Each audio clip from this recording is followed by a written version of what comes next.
Come on, serious suggestions, please. I'm not trying to write a thriller here. It's supposed to be an essay, you understand? An essay. That means facts and logic.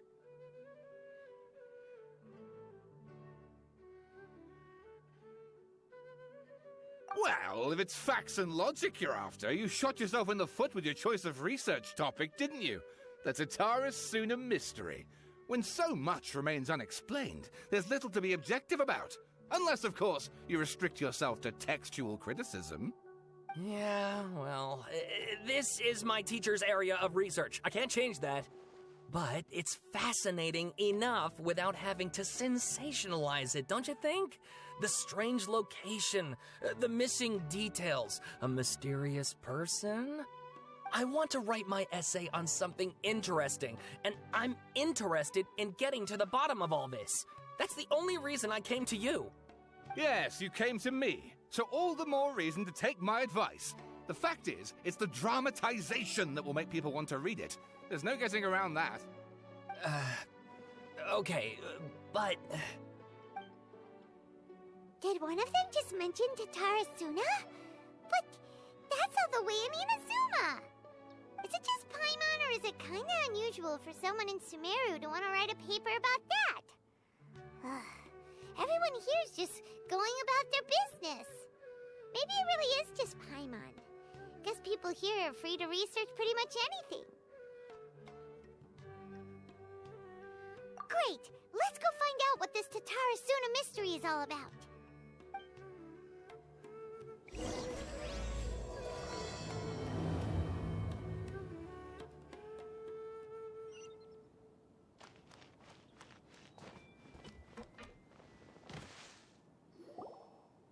All right, I guess I'll go with my textual criticism and your editorial direction for the first draft.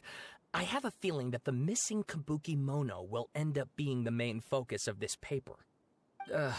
If only we knew where to find that traveler. From what they say about her, this seems like the kind of thing she'd know about.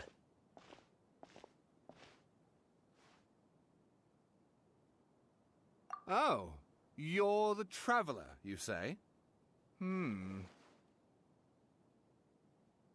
Hey, what's with that face? Don't believe us? No, of course I believe you. Actually, I first heard about your great exploits when I was still in Inazuma. This is my first time coming face to face with you and your mysterious silver-haired companion.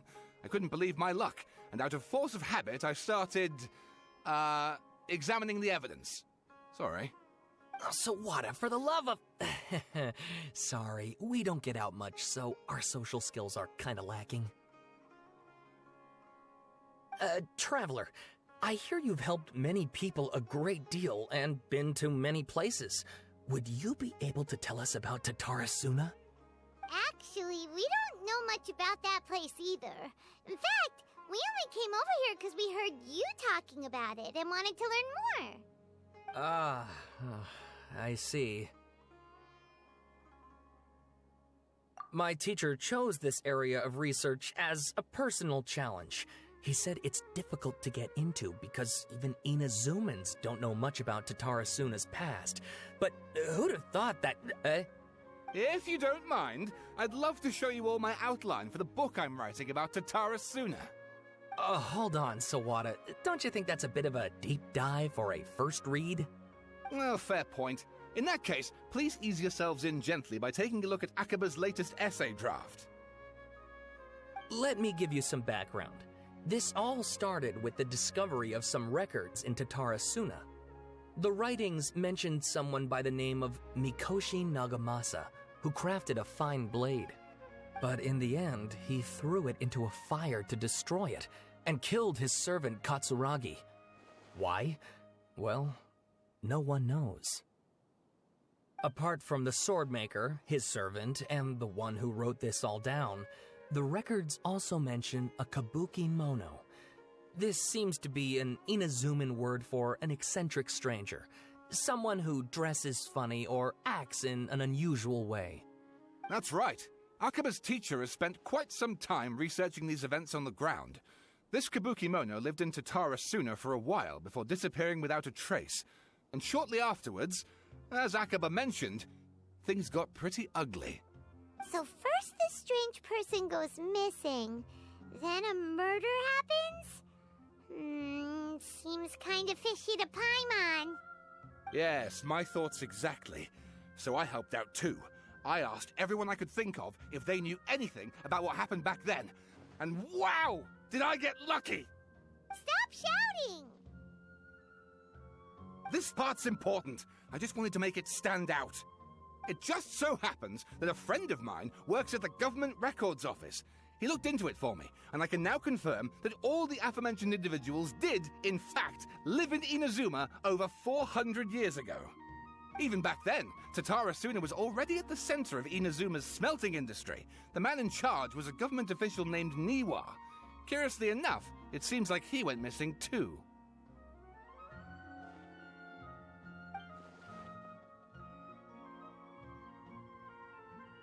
Wait, so there are 2 missing people in this story now?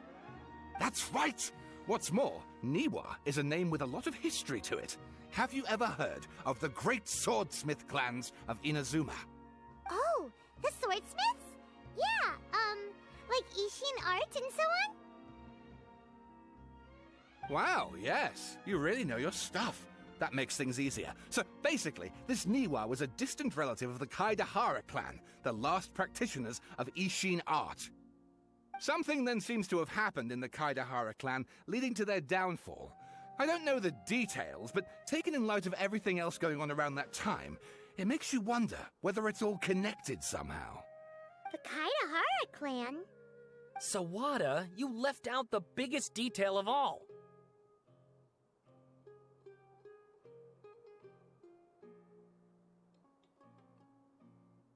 Oh, yes, of course. How could I forget? Brace your minds, ladies and gents, for they are about to be blown. Or maybe you won't believe your ears. I wouldn't blame you, of course, because in all my years as a writer, this is by far the most. Get to the point, for Pete's sake. According to information acquired by Akaba's teacher, the Kabukimono was not a human, but a puppet. A puppet?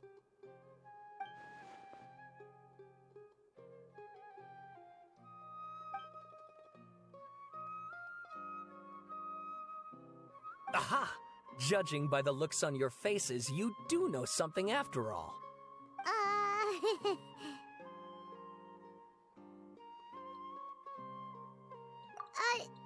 No! Paimon just meant, how creepy. The way you described it makes it sound like a ghost story. I agree, it does. But considering that non-human races in Inazuma are by no means uncommon, spooky events are to be expected. And that's exactly what my book is about. Please, take a look.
And please read my essay draft as well.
Sawada was encouraging me to follow his more creative approach, but I think essays should be grounded in facts.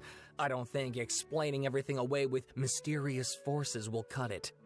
Oh, how about if I plug the holes in Sawada's narrative with political intrigue? Like, I could put a turf war between rival factions at the center of the whole series of events. Wait, you're allowed to just make stuff up? Pretty sure you've gone from essay to guessay there.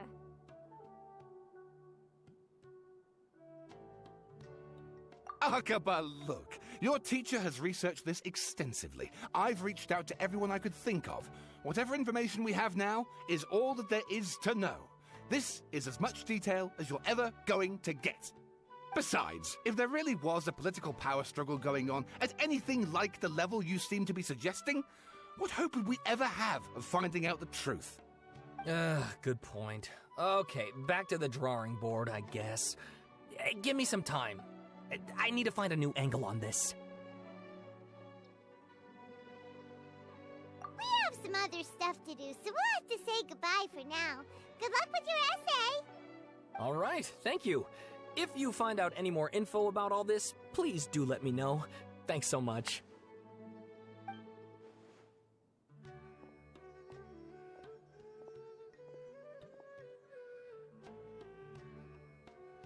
Hey, so that thing they were talking about, it has to do with the balladeer, doesn't it? Okay, then even if we did know something about it, we probably couldn't share it with them, huh? After all, we kicked his butt and got him locked up. Information about people like that is usually super confidential, isn't it? If you ask Paimon, Akaba should just pick a different topic. There must be as many essay topics as there are trees in the forest. There's no point in...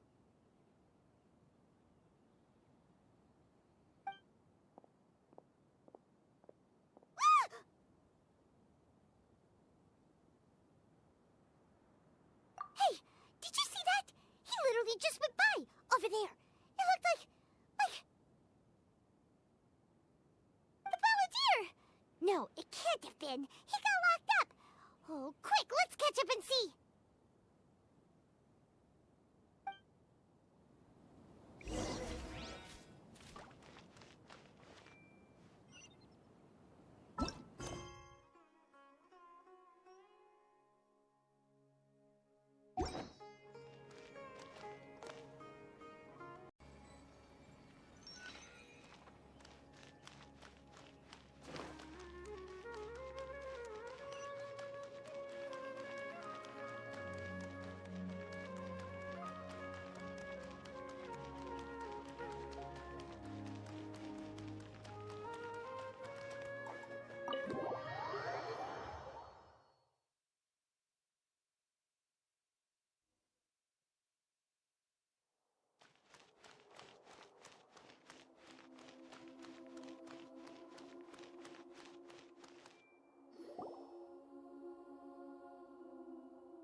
Traveler, Paimon, there you are. Nahida! Bad news. We just saw the balladeer strolling around in public. Did he escape or... Ah! It's him! Sure enough. You're here. Hey! What are you doing in the sanctuary of Surasthana? Aren't you supposed to be locked up? I know you must have a lot of questions. Please, allow me to explain. It was my idea to set the balladeer free. We made a deal, and he's gonna do some investigation in Irminsul for me. A deal? Huh. You sure you trust this guy? What did you expect? Why do you think Sumeru would keep me around otherwise? Or maybe killing me is all you can think about. But if that's the case, why haven't you done it already? Don't flatter yourself. It was... Nahida said there's still some mysteries in you to figure out. Ah, so if it were up to you, you'd finish the job? Guess I had you all wrong. There I was thinking you were just getting cold feet.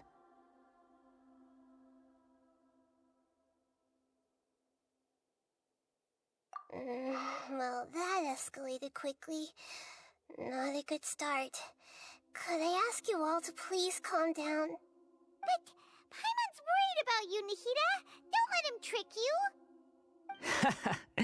It's not every day you see people questioning the God of Wisdom's judgment. Just when you think you've seen it all. Don't you dare try to drive a wedge between us! As long as the terms are reasonable, I don't think there's a problem in making a deal. Even with the balladeer. Well, I, for one, have no reason to doubt you. Considering you even struck a deal with the doctor. Yes, one in which I gained valuable information. You'll come to understand more about that in the fullness of time. The balladeer's power was all but completely spent after your battle. He's no longer strong enough to be a strategic threat to us. That puts him in quite a precarious position. Plus, he's a former harbinger with knowledge of many of the Fatui's sensitive secrets. Being stuck here in Sumeru could make him a sitting duck, depending on how the Fatui plan to respond. Wait a second. Former? You mean he's not a harbinger anymore? I take no pleasure in saying this, but it seems as if the doctor had no intention of welcoming back a loser, so... Sometimes it's you using them, other times it's them using you. Most human relationships are this way. Certainly all the stable ones are. That's how it was between me and the Fatui, and also between each of the harbingers. So as long as you have some value to offer, nobody will ever abandon you. But after recent events, even I have to admit that I'm not worth quite what I used to be.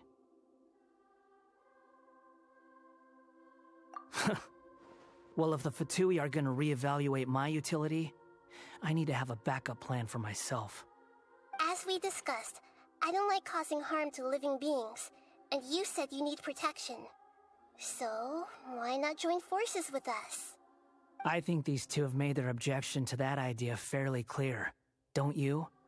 And they're your friends, so I guess you'll be siding with them.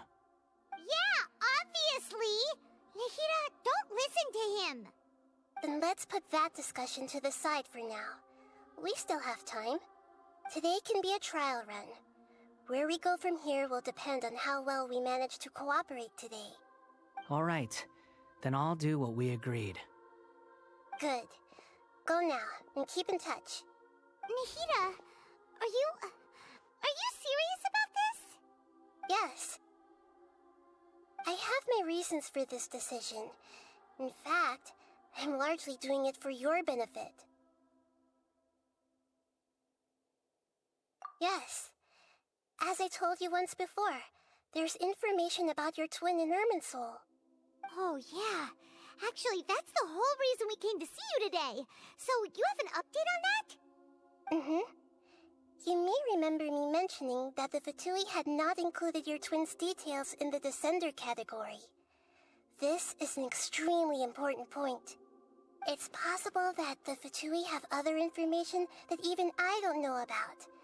And since the balladeer used to be one of them, he'll be better acquainted with this information than I am.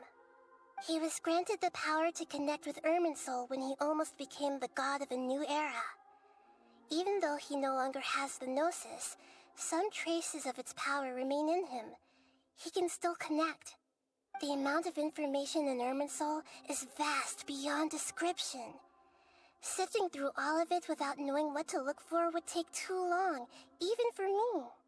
So I asked the balladeer to search in Irminsul for any information about the Descenders. He's more familiar with this kind of information, and should be able to find it more quickly. Exactly! Or what if... Paimon just doesn't trust him! He's treated us as enemies every time we've run into him! I understand. But sometimes, everything is dictated by which side you're on. How things will go in the future depends on what information he brings back. And Traveler, I know what your heart desires most of all. Our minds have connected several times before. There's a corner of your heart reserved for an intense longing, a feeling of being all alone in the dark, searching for the one candle whose light still burns. As Sumeru's deity, it is my responsibility to be on guard against the balladeer. But as someone who counts you as a friend, I want to do something for you. If this deal with the balladeer can give you the answers you've been longing to find, then it's worth it. It's my pleasure, really. You're Sumeru's hero. You've more than earned it. Paimon's still worried about this idea. Is there anything we can do to help? I was going to contact you about that, but then you suddenly showed up on your own accord. Seems like we have a telepathic connection. In fact, I was going to ask you to supervise the balladeer on my behalf while he carries out the task I assigned. Even though he only has a fraction of his full power left, that's still a fraction of a former harbinger. If you could accompany him, it would put my mind at ease. Of course, I'll be there to help guide you through Irminsul from the outside.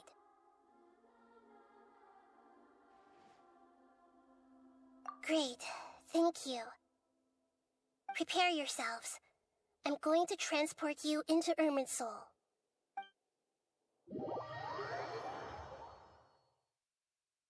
Wow, it looks pretty different here compared to last time. The colors are gentler. Guess that must be because Sumeru's at peace now.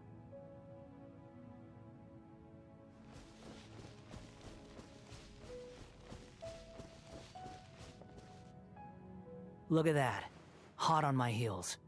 You know, you didn't have to cut your catch-up short just to keep me company. Oh, but I guess you panicked when you realized that I might enter Irminsul ahead of you. Shut your beak, jailbird! No way a prisoner gets to be so smug! I understand that prisoners have to put up with harassment from the guards, but right now, I'm on temporary release. So maybe you should think about backing off a little. Sounds like a successful rendezvous. I need to be quite clear about something. In a few moments, you'll be entering into the innermost region of Irminsul. It is an environment like no other, and the most important place in all of Sumeru. Unlike anywhere else, Irminsul's inner region consists exclusively of torrents of information. You must put aside your differences and be extremely careful as you navigate your way through. I know there are many grievances between you on both sides, but it is essential that you remain calm after entry. This is as much for your own safety as anything else. Fine. Let's call it truce, but only until this mission's over. Let's cut each other a little slack, shall we? We are going to be traveling together after all. Per my agreement with Lesser Lord Kusanali, I'll be at the front. It's my job to lead the way and get rid of any obstacles in our path. All you have to do is keep your pretty eyes open and try not to fall behind. You sure are confident. Paimon will give you that.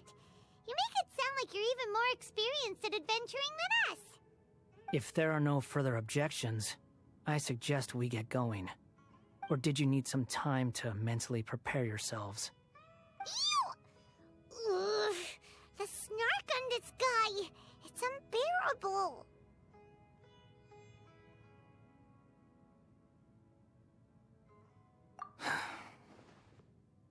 We can start now. Irminsul access granted. Initiating connection procedure. Is this a small sapling? Oh, darn it! Come on, let's catch up with him.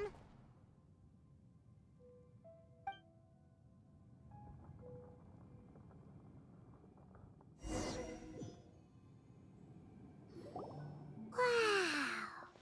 So this is the inside of Irminsul. Ooh. Paimon's never seen anything like this. And it feels like a sacred place. Irminsul is closely intertwined with the entirety of Teyvat. Every bit of information flowing here means something. Pick your jaws up off the floor. It's time to go. Why is it that Paimon just wants to do the opposite of everything he says? Lesser Lord Kusanali, we will now proceed to the heart of Irminsul. Can you still sense where the heart of Irminsul is? Yes. Permission to begin searching for information there? Permission granted. Go ahead. Let's go. Stay close. Don't go running off. Hey, so... say we did go running off in here. What would happen? What are you smirking at? I was just imagining the look on your travel companion's face if you went and got lost. Anything's possible in here. You can't rule anything out. So if you want to stay safe, your best option is to stick close to me.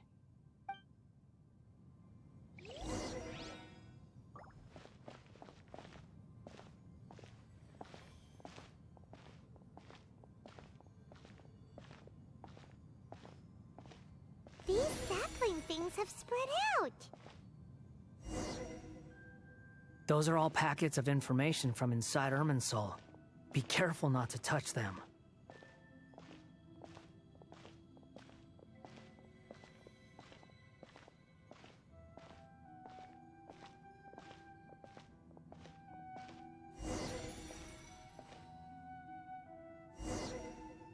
It looks the same in every direction.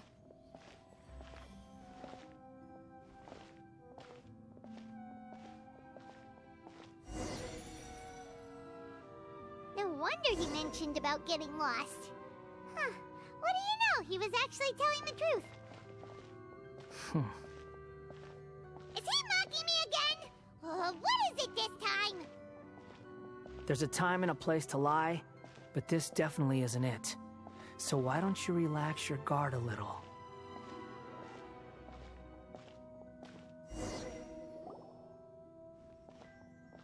We're here.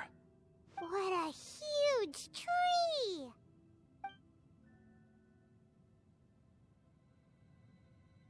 Lesser Lord Kusanali. Good, you made it. Are you ready? Ready when you are. Then please begin. Preparing to access cognitive currents. Establishing waypoint. The Balladier's actually doing what Nahida tells him. Guess he must want to stay alive.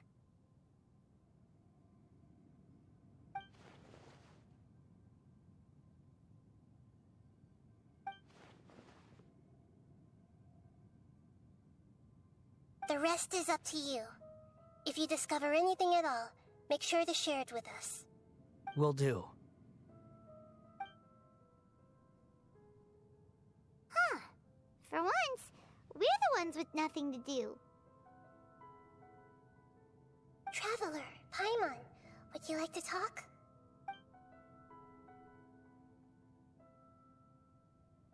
Yes, I've also invited Paimon to join. Huh? What the? We can talk to each other inside our heads?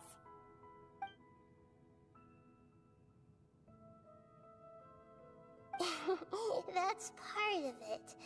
Plus, we're all friends. There's nothing wrong with us talking like this once in a while. Paimon's never tried this before. This is great! So, Paimon's been wanting to ask you something. Don't you think the Balladier's a bit of a walking contradiction? He's always talking back, but he seems to listen to what you say.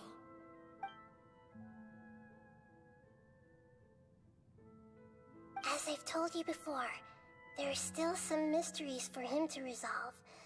Things that are clear as day to me, but that he has yet to understand. Perhaps today will be the day that he finds some answers.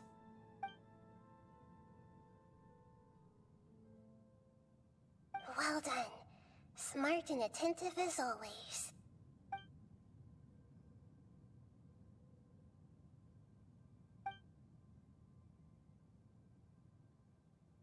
So, you made contact with that part of his mind. Well, it's true. Betrayal turned the Balladeer into the person he is today. Huh. Paimon thought nothing could get under that guy's skin. Turns out, he can get hurt and angry just like anyone else. Everyone has a history, Paimon.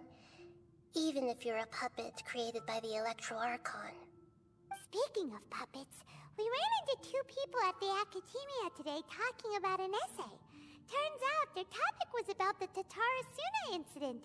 Nahida, do you know anything about that? If you mean the mysterious events, the kabuki mono and so on, yes. I know about all of that. Really? Because from what they were saying, it sounded like lots of Tatarasuna's history is still unexplained. And most of the information we have now is just from people filling the gaps with their imagination. At least that's what they thought. Oh? How interesting. Those two managed to deduce quite a lot through guesswork alone. So the Gesse got it right? Well, they guessed right about one thing. Tatarasuna was sabotaged. Must be a riveting conversation you three are having. Funny how all the good ones happen when I'm not involved. What makes you think we're talking to each other? Don't insult me. You're having a private conversation without me. Obviously, I must be the topic of said conversation. Of course you do. You can't have your prisoner knowing too much. So, have you found anything yet? Still looking. Don't get your hopes up, though. You and your twin come from outside this world. It wouldn't surprise me if there was nothing on either of you in Irminsul at all. Wait! How did you know about that? Did Nahida tell you? It's not like we've never met before. And anyway, you're world famous. It'd be more surprising if I didn't know a few things about you. Right now, we have to keep the peace. I'm not interested in creating more misery for myself. And making cordial conversation is something I can manage. Huh? Wait. This light. It looks similar to those saplings. What could it be? Anonymous data. Hey, don't you forget the agreement! You have to share it with us! Shh. Just wait. Mr. Niwa, are you certain this is worth the risk? We are talking about Tatarasuna's furnace, after all. It may not pay to act rashly. There's no one else who can enter the furnace. It has to be me. Is that so? Well, since you insist. It's...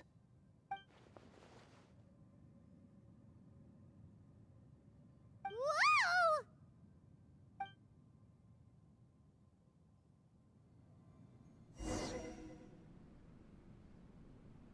I have been in Tatarasuna for some time now. You have shown me great hospitality, as has Mikoshi Nagamasa, and indeed, everyone else. Under your leadership, Tatarasuna is a warm, welcoming place, like a giant village. People are gainfully employed, their lives have purpose. They are motivated.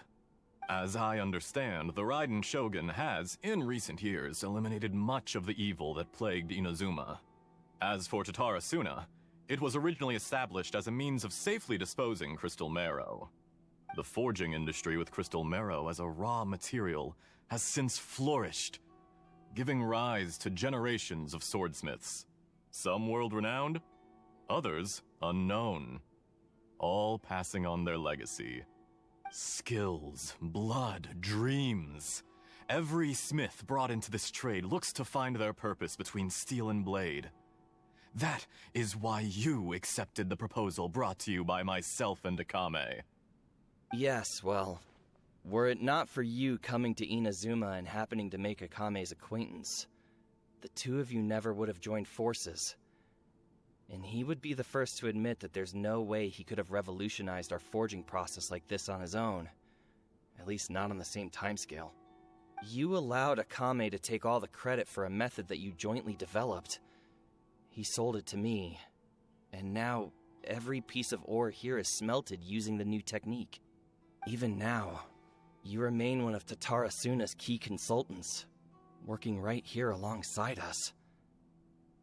I believe it is you, sir, who are truly responsible for the changes in our manufacturing and forging methods.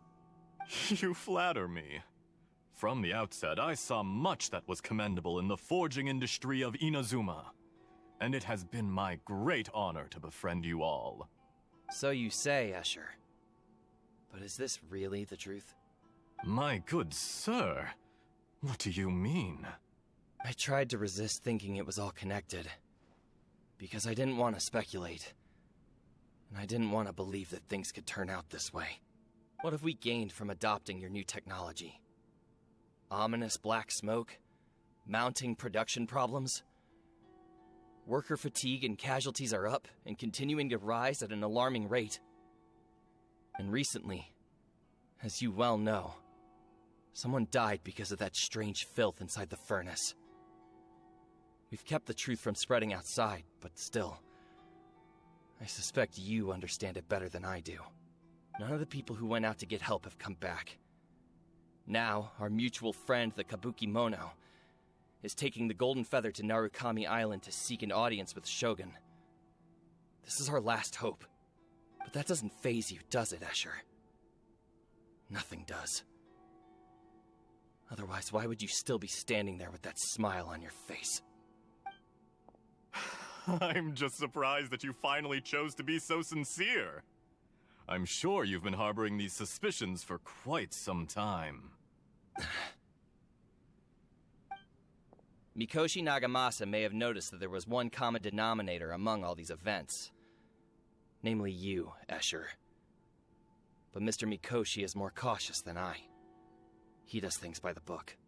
After all, Nagamasa is the adopted son of Mikoshi Torichio, the yokai struck down by the Shogun's own hand. If he truly seeks to redeem his family's honor, an abundance of caution is well advised.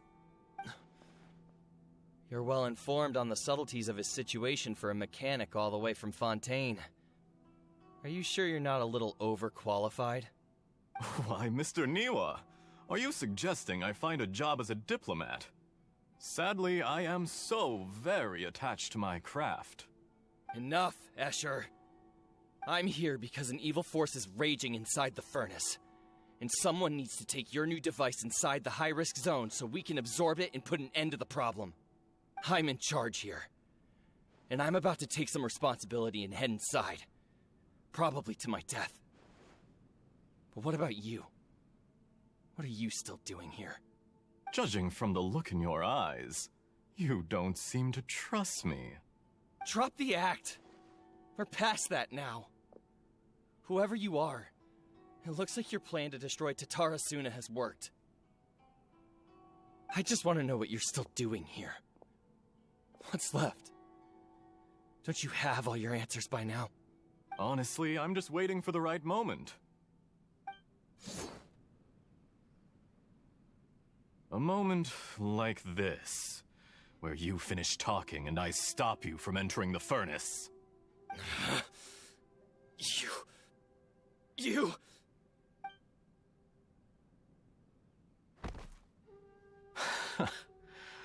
You're a little smarter than I initially gave you credit for. I thought I'd disguised myself exceptionally well, at least for the first few days. But to my surprise, you had your people look into my background right from the start. It's a long journey from Inazuma to Fontaine, but that didn't stop them. Eventually, they managed to confirm that Escher was an alias, and that I was not from Fontaine at all. And yet, despite all of that, you still fail to realize my true identity, and what I seek in Tatara Suna. Did you really think you would be able to see through my plan? If you kill me, there's no one who can get inside the furnace. So you're really going to destroy this place? Is that it? Oh, but you're quite wrong. There is one other person. Some may not see him as a person, but you told him yourself. You're not a puppet. You're a human. You're just missing a heart. Whoever you're working for won't get away with this. They'll be found out. But this makes no sense. What are you really trying to accomplish by all this? Why go to all this trouble? It's no trouble at all. Patience is a virtue which I have in abundance. This is all part of a carefully controlled experiment. If you must know, I'm happy to divulge my true identity. I'm a Fatui harbinger. Call me the Doctor. The Fatui? Who? What do you want?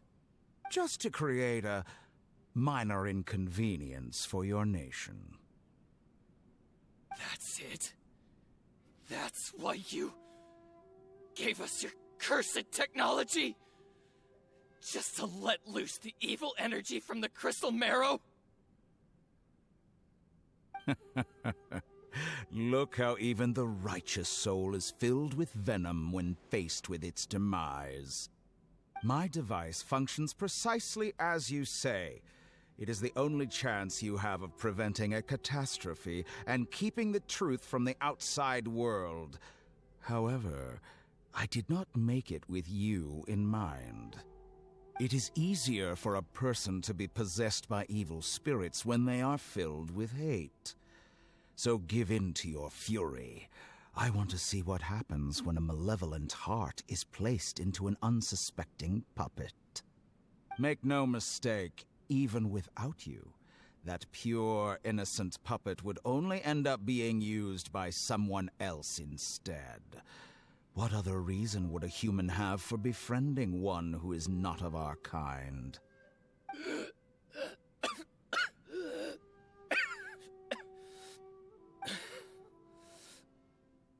If you give him my heart, tell him that both Nagamasa and I see him as one of us. He has nothing to prove to anyone. Because not everyone just wants to use other people. The only ones who think like that are people like you. What a beautiful way to see the world. It almost makes me feel a little guilty. Then out of respect for you, I shall redefine myself. Think of me as a monster or a demon, if you wish. At least this way your death is not a consequence of your own folly turning you into an easy target. You simply lost to something more powerful than you could ever hope to defeat. I say, Mr. Niwa, let's see what happens. Will your puppet friend become a human? No, that will prove quite impossible. Mr. Niwa? Already dead. What a pity. Jester, I have completed the task you gave me. Creating a gap and infiltrating Inazuma's inner workings. What fun it was. I'd like to introduce a puppet to you. If he proves useful, let's make him our newest comrade. And if not, let's turn him to dust.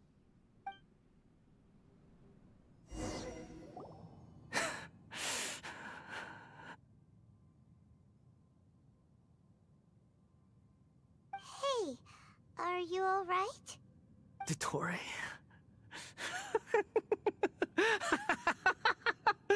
Dottore!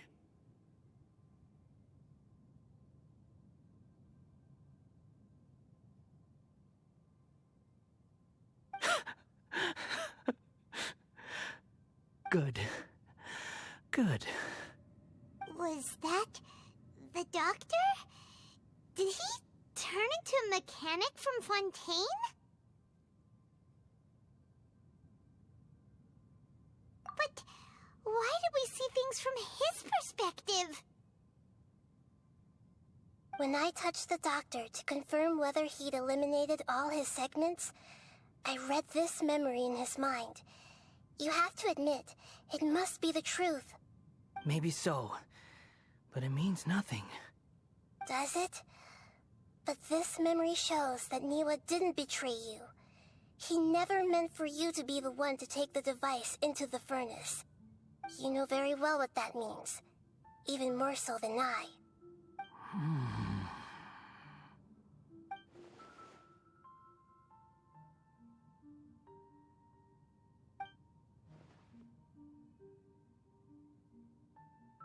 Let's give him some space. He looks really mad. Paimon doesn't want to be anywhere near him right now. We need to give him some time to process his emotions.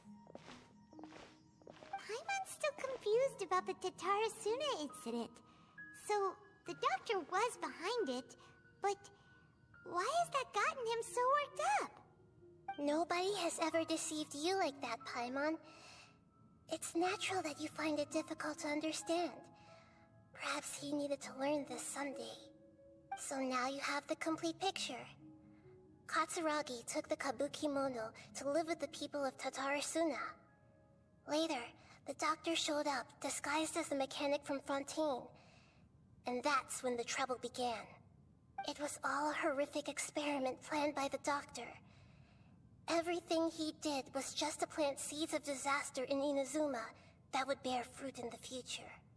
Of all the unwitting participants in the doctor's experiment, the balladeer became the main test subject. After the events you just saw in that memory, the doctor put Niwa's heart into the device and handed it to the balladeer. Then, he instructed him to enter the furnace and absorb all the filth caused by the smelting process. The load was far beyond what he expected, but the balladeer survived. He left the furnace in sheer exhaustion and said to the mechanic, "This device seems to have protected me. What's in it?" The mechanic answered, "Niwa fled this place for fear of punishment, but he left you a gift. He said it's the one thing that you've been looking for." He took it straight from the chest of one of his innocent servants. The mechanic removed the withered heart from the device as he spoke. The balladeer was stunned that such unthinkable cruelty had brought him the thing he'd been longing for his entire life. A heart acquired through cold-blooded murder is a cursed thing, but it had protected him from the filth. He thought Niwa had completely betrayed him, and yet this very betrayal had ensured his survival. Overwhelmed with anger and sorrow, the balladeer threw the heart to the ground and left Tatarasuna without looking back. Holy moly.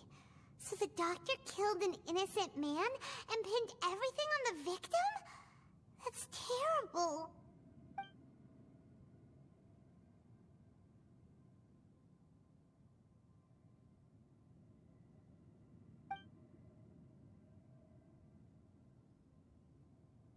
Yes. Only if he understands this can he choose a new path forward.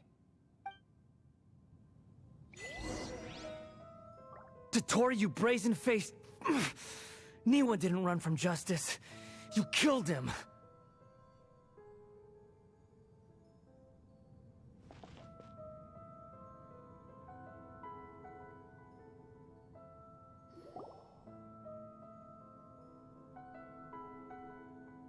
Shall we see how he's doing?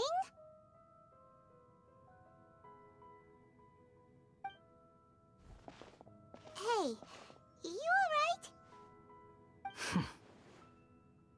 That's a scary expression. Are you worried about me? If we didn't have such a history, I'd almost think that qualifies me to be your friend.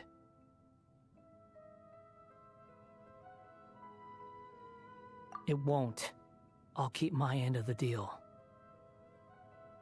Hey, are you investigating the stuff we want to know about? That's why we're here. But unfortunately, there's no information about the Descenders in Irminsul. Even if you can't find anything, that seems to confirm it. Irminsul does not keep records on the Descenders. Anyone who comes from beyond this world is not counted as part of Teyvat. Oh, does that mean we have to leave empty-handed?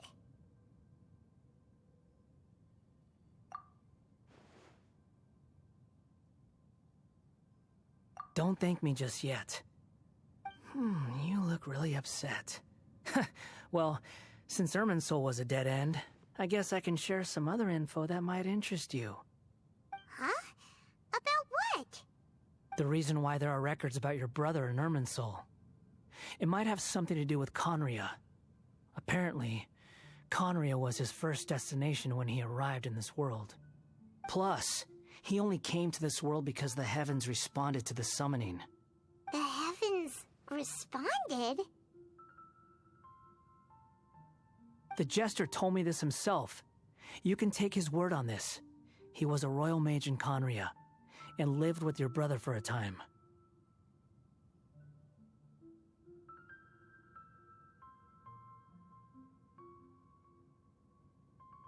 I don't know the details. It's up to you whether you want to believe me. All I can say is, I wouldn't lie to you about this. Did you get all that, Lesser Lord Kusanali? Yes. Astonishing news. Does this info count towards my mission? It wasn't from Irminsul, but was it valuable? Very valuable. Good. In that case, I'll take some time for myself now. Huh? What have you done? Lesser Lord Kusanali was right. My power's all but completely spent. Even if I use all of the divine power left in me, I can't sustain this shield for very long. I shared a secret with you, and now you owe me. So in return, I'd like you to answer a question for me.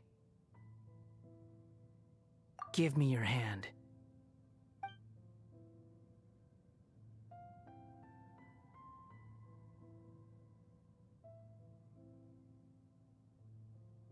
Can you hear my voice inside your head?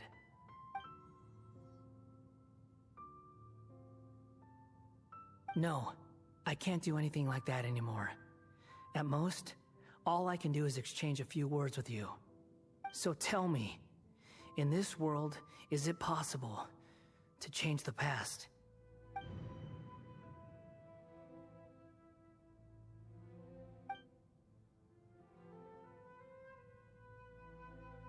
Done. Huh? What happened? Paimon only saw you hold hands for a second. Nothing. I was just thanking her for helping me.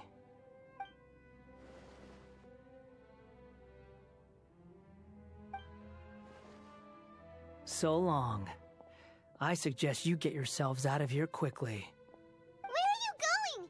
Hey, wait up! Didn't you say not to go running off? Fast reaction time. But I don't think we'll be seeing each other again.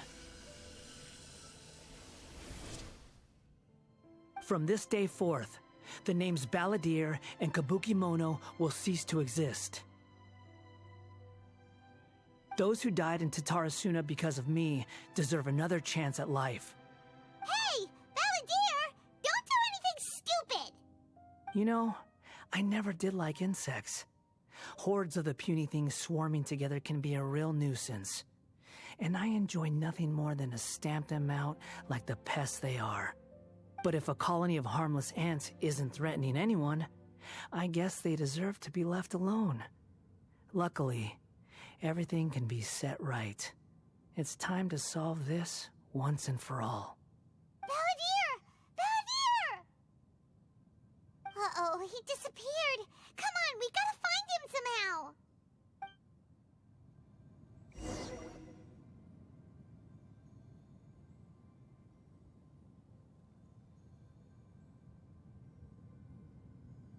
Oh no, he's really gone.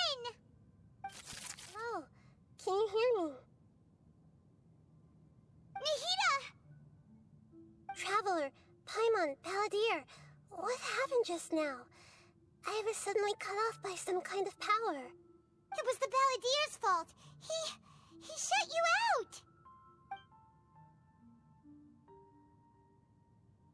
I didn't think he'd be capable of something like that with so little power left. Did he keep some of his power hidden when he was defeated?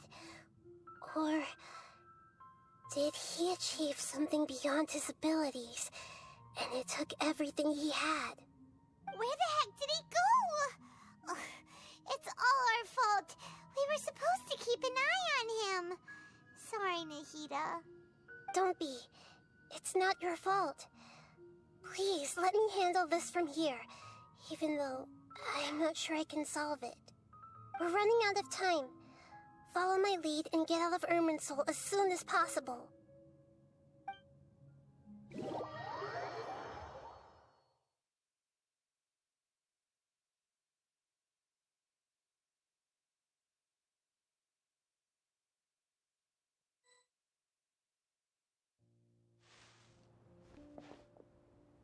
We're out! And we're at, an inn or something? This is an emergency. I'll have to ask you to stay here for now. Everything's arranged, and nobody will disturb you.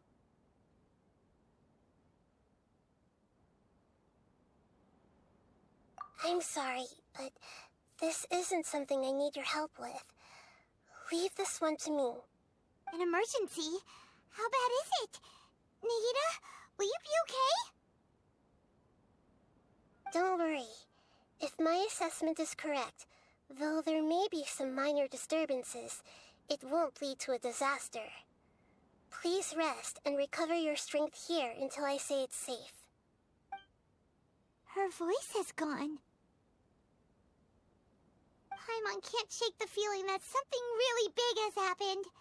What do you think the Balladeer meant? And why did he suddenly grab onto you before?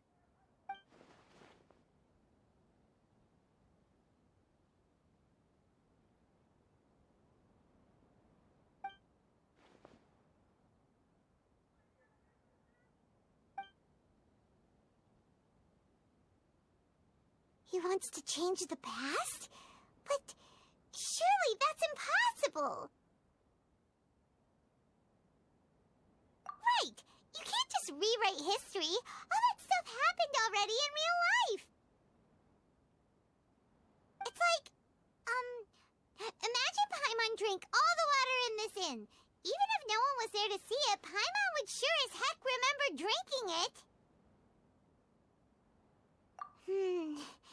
So, why does Paimon still have a bad feeling about this? Paimon can't help but feel scared about what he might do. Oh, Paimon's so confused. Huh? Ah!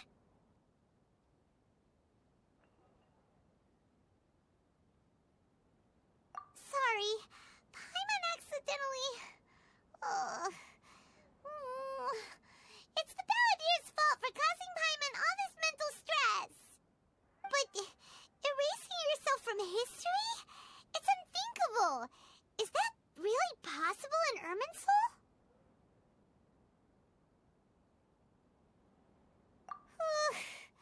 Uh-oh. Paimon's head is overheating from trying to understand what he's up to. And it's still not working. Ugh! Paimon's had it with that little brat. He's been nothing but trouble ever since we met him. There's no way he'll actually succeed, right? Otherwise, won't everyone who's connected to him be affected too?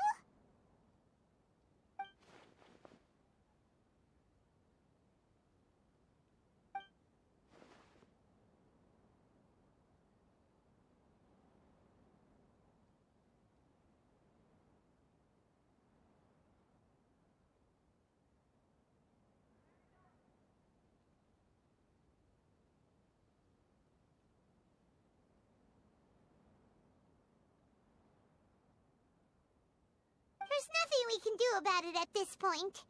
Hey, have you got any ideas on what we should do next?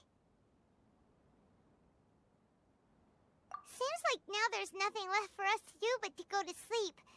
But Paimon's still so worried. Paimon won't be able to sleep a wink tonight.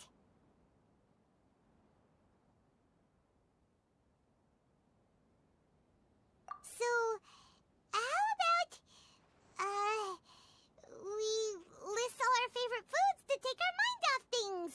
Heck, if that doesn't work, Paimon's probably gonna collapse of anxiety here. Alright, Paimon will start. First dish. Munstack grilled fish. Oh, and chicken mushroom skewers. Tea break pancakes, cream stew, sauteed matsutake, and Dragon chili chicken, almond tofu, satisfying salad.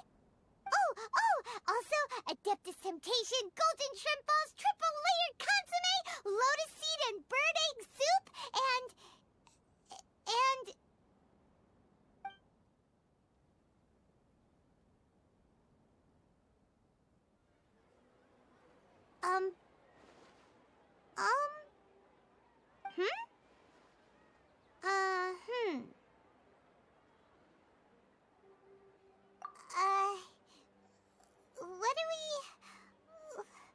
what was Paimon supposed to be doing just now? Paimon was, talking? Huh. Paimon suddenly can't remember what she was talking about. What was it again? The balladeer?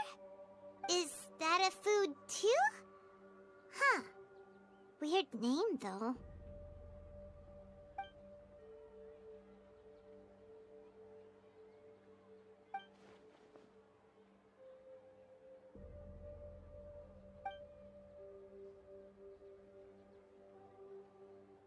What's wrong? Your eyes are like saucers. Was it something Paimon said? So, the balladeer. Is that someone's name? 'Cause it sounds like a nickname or something.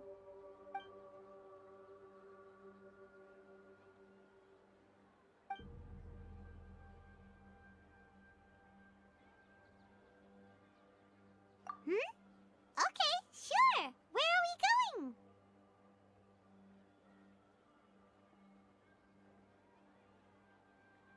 Huh? Fine by Paimon, but is everything okay? You're acting like this is an emergency.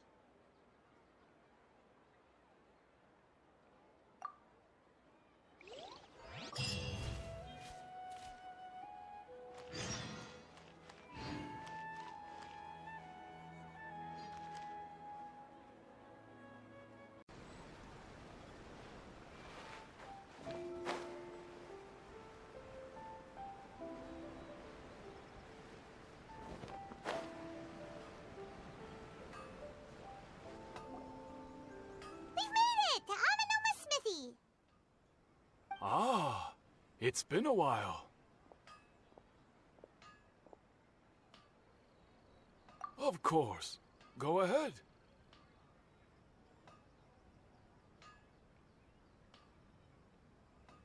Oh. Now there's a question I wasn't expecting. Very well. I'll tell you what I know once more.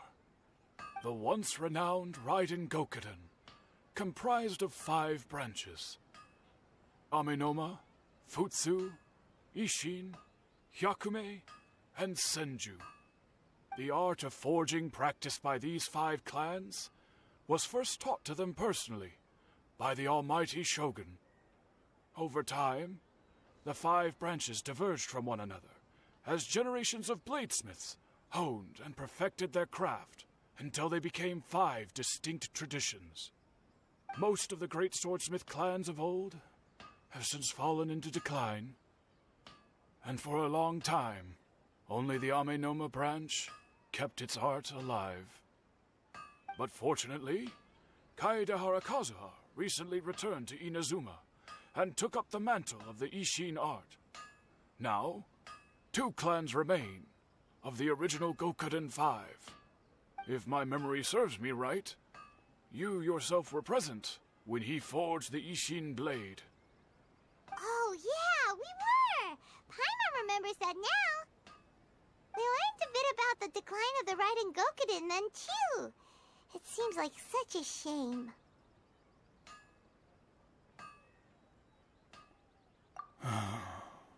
That, my friends, is a tragic tale indeed.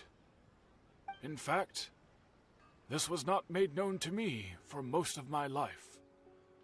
All these years, I knew of those great clans' demise, but never the cause. Only recently, when the question was on my mind, did I ask Kaedehara Kazuha about this. He told me that, as we are both heirs to a branch of the Raiden Gokuden, it was right that I should know the truth. There is no harm in telling you, but I must warn you. It is a dark and sorrowful tale. The Raiden Gokuden were the targets of a murderous rampage by a vengeful bladesmith. Vengeful? Why? 400 years ago, so I'm told, there was a catastrophic malfunction in Tatarasuna's furnace. One brave swordsmith heard the commotion and chose not to flee, but he rushed to the scene, hoping to prevent a disaster. Tatarasuna was home to a state-of-the-art forging and smelting operation in that day, and overseeing it was the armory officer. His surname was Niwa, though he had family ties to the Kaedehara clan. Knowing that they had just one chance to save countless lives, Mr. Niwa and the swordsmith leaped together into the furnace. The furnace quickly stabilized, but neither of them made it out. The smith's death, though heroic, dealt a devastating blow to his family's fortunes. His orphan son was left to fend for himself, and grew up deeply resentful at the world. In his heart, the whole of Inazuma was culpable in his tragedy. He hated the almighty shogun for her apparent indifference towards his father's death, and he hated everyone who had done nothing to try and save him. Powerless and destitute, the only legacy he had to pass on to his children was his hatred. Generation after generation bore this grudge, living in utter misery. Alas, if only the story could have ended there. But 100 years ago, the then head of this family reached the end of his wits. He could bear their fate no longer, and yet he could do nothing to change it. Finally, he made a drastic decision to take revenge on the Raiden Gokuden. In doing so, he sought to vent his pent anger and shake the very foundations of Inazuma's forging industry. In his fury, he murdered indiscriminately, killing even bladesmiths from the Hyakume clan which he belonged to. His goal was absolute, the devastation of all of the Raiden Gokuden. But when he came to the Kaedehara and Kamisato clans, his killing spree came to an abrupt end.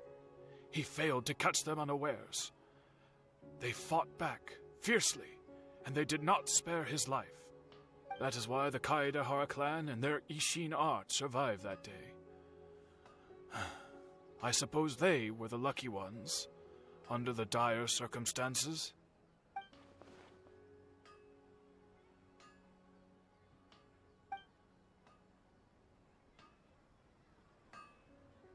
Was there anything else you wanted to ask?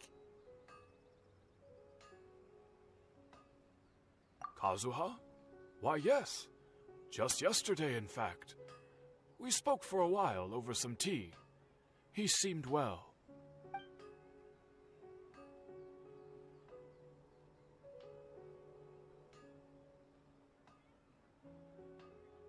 My pleasure.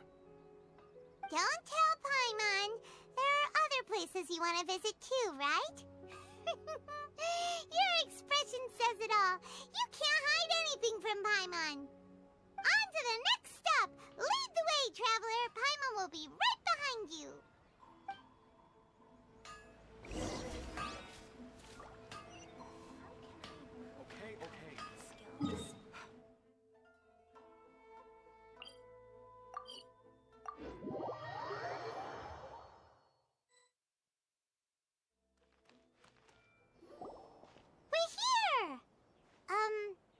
This is the Yashiro Commission's headquarters, so...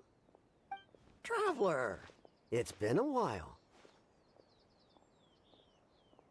If you're looking for the Commissioner and Miss Kamisato, I'm afraid your timing is unfortunate. They're not here right now. Are they out on business? The Commissioner is out on business, and Miss Kamisato is standing in for some meetings in the Commissioner's place. If it's urgent, you're welcome to wait inside until they get back. What do you think? Shall we go in?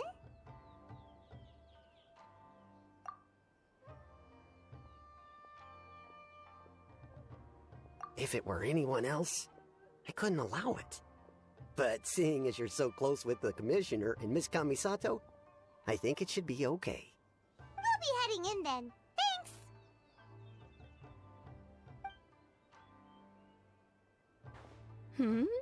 Hello, dears. Is there something you want to say? Of course, traveler. Yes, I know who you are. Miss Kamisato has told me about you. What would you like to know? Oh, they're both very well indeed. Lately, Miss Kamisato has been rather busy attending all kinds of meetings and occasionally paying visits to some local organizations on the Commissioner's behalf. As for the Commissioner himself, well, you know, busy as ever. That much hasn't changed. Although he does seem to be in a rather good mood these days. So pretty much business as usual in the Yashiro Commission, huh? Very much so.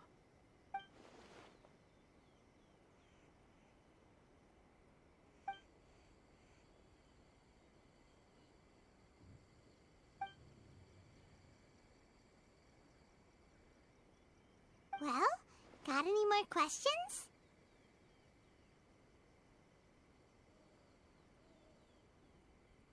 You're very welcome. In fact, I would love nothing more than for you to come and visit more often. But I'm sure you must be far too busy to have time for that. Miss Kamisato talks about you all the time. She seems so thrilled to have you as a friend, and she's always saying how talented you are and how much she admires you.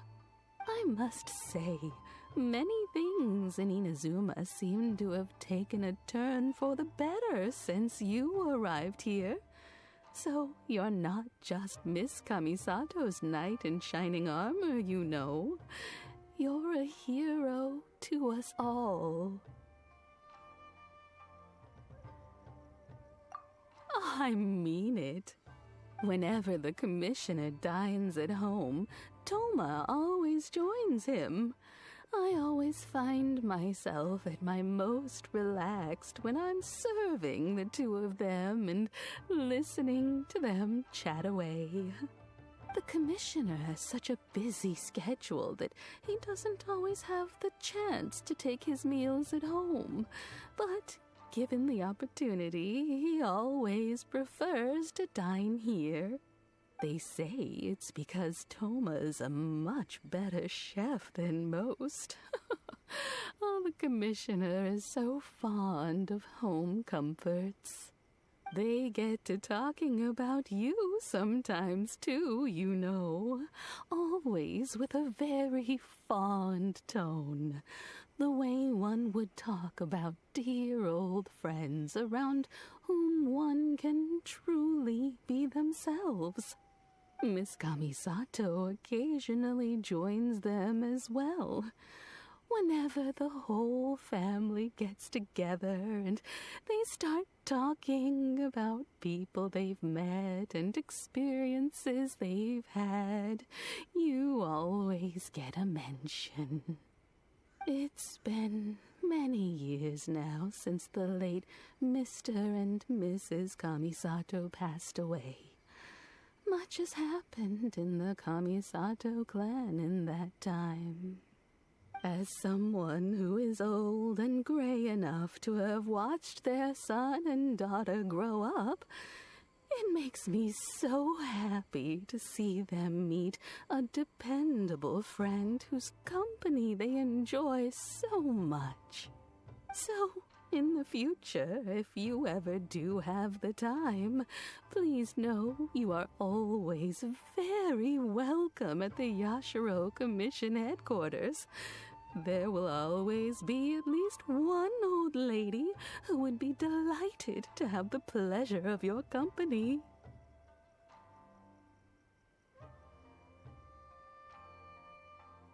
Wonderful. Thank you. Paimon likes it here too. Also, you were saying something about the food here being really great. Paimon's itching to try it. We may just have to invite ourselves around for dinner sometime. Paimon meant we should come pay a visit again real soon. Ideally around dinner time. Of course. You're always welcome. Alright, goodbye for now. Where are we going next? Great! Goodbye, ma'am! Don't worry, we'll see ourselves out. All right, then.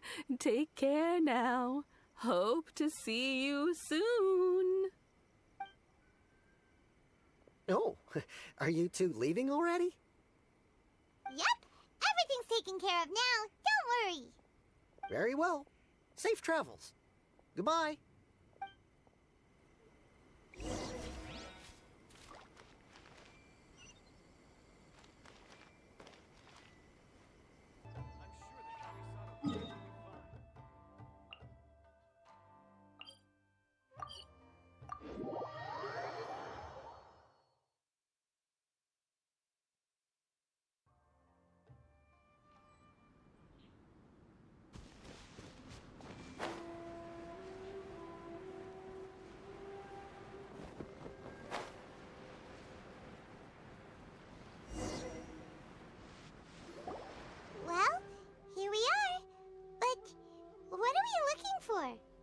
Something or someone?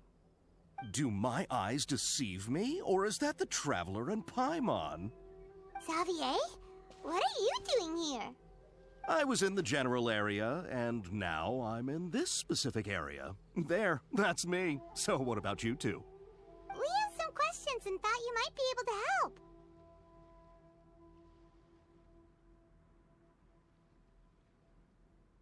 Certainly do. I've researched the furnace here in some depth.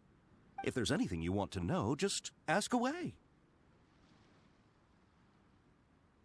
Like the back of my hand? Make no mistake, I have been here a good many times before. Not only that, but I've met people in Inazuma whose families used to live in Tatarasuna years ago. They said it's all true, the history here.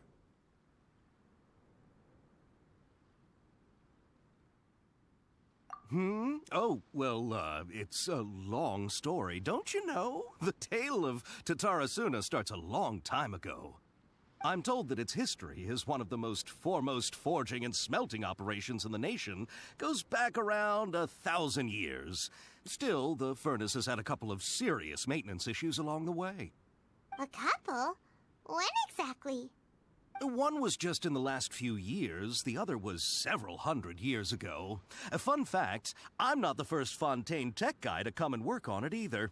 There was a guy back then, too. They say he was a mechanic who consulted on a technology upgrade.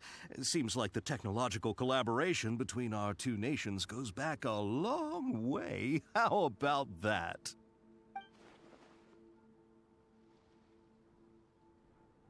Hey!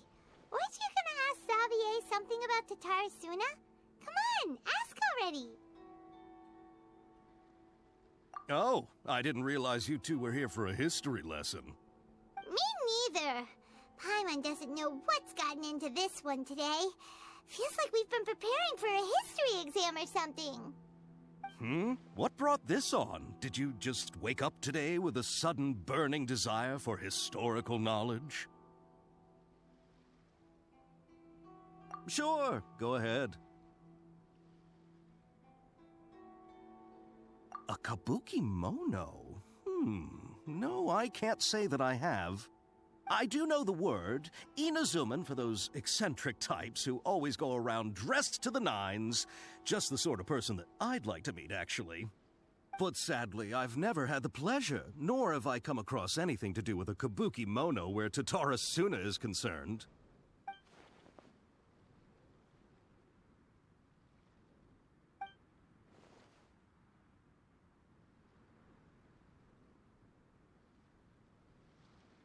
Of course! Don't mention it. Oh, we're leaving? Okay, bye, Xavier. Oh, you're most welcome. More than happy to help. Farewell. Looks like you got all the information you're looking for. Sure, but what's up with you today? Whatever it is, it seems like it's really troubling you. Keep your smile, Spinal Crocodile. No matter what happens, Paimon will always be there for you. Hey, don't mention it. Alright, let's head off and go meet Nahida.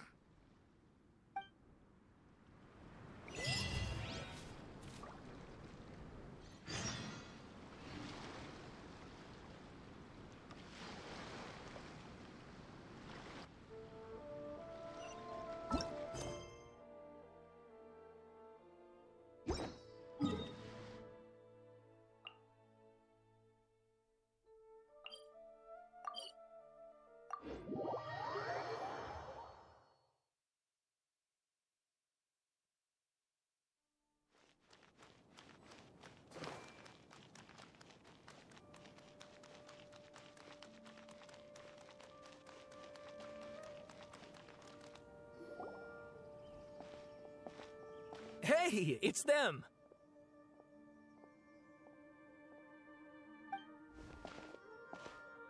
Akaba, Sawada, you're still here?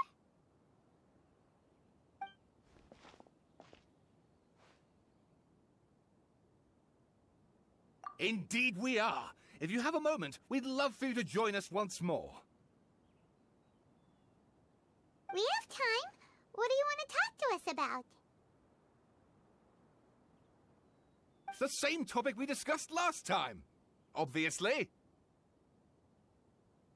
Still looking for more info about Tatara Suna, huh? Should we join them?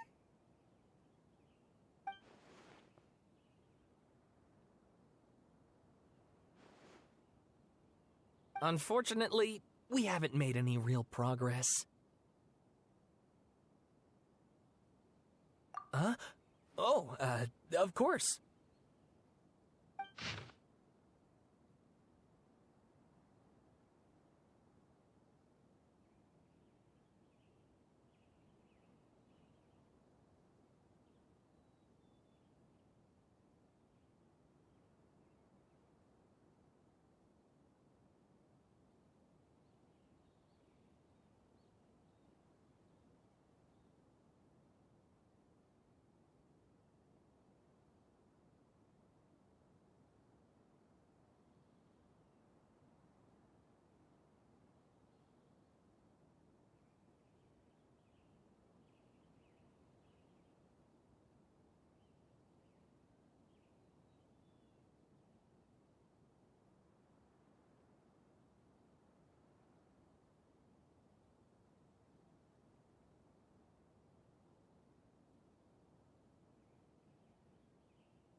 I presume you'll want to read mine as well. Here.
Well, what do you think?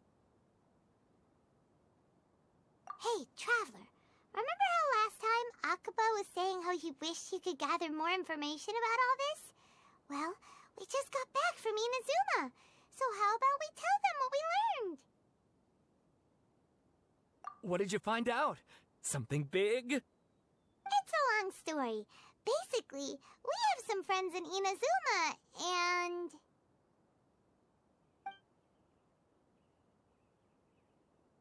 Wow, so many new details. Thank you so much for sharing that with us.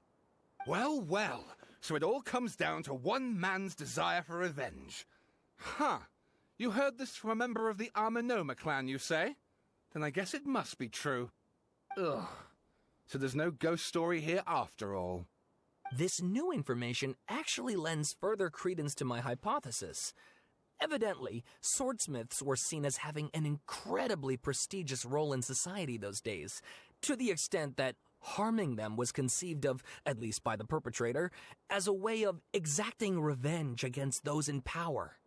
Yes, okay, point taken, you were right. But that doesn't mean I can't carry on with my novel. And they're back at it. These guys are really into this. Oh, so sorry. Look at us, prattling on about our projects and ignoring you. Thank you so much for the information. You're welcome. See ya. Keep us in the loop if you find out anything else. Will do.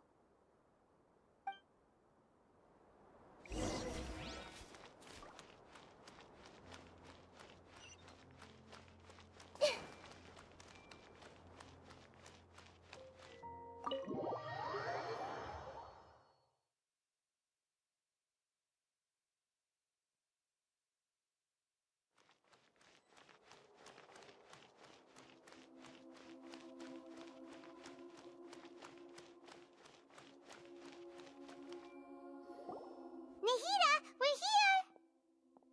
Traveler, Paimon, how have you been? Ugh, where to start? Paimon hasn't had a moment's rest this whole time. That night, we ended up chatting and chatting until suddenly the sun was up. And then she decided she wanted to go to Inazuma. The Balladeer? It sounds like some kind of code name.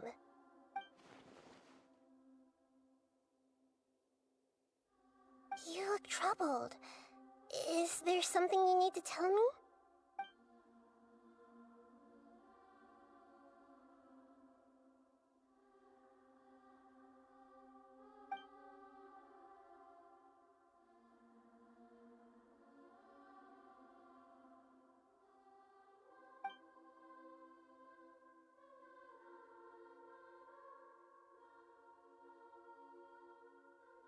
Traveler? Hey, what's wrong? You look so upset.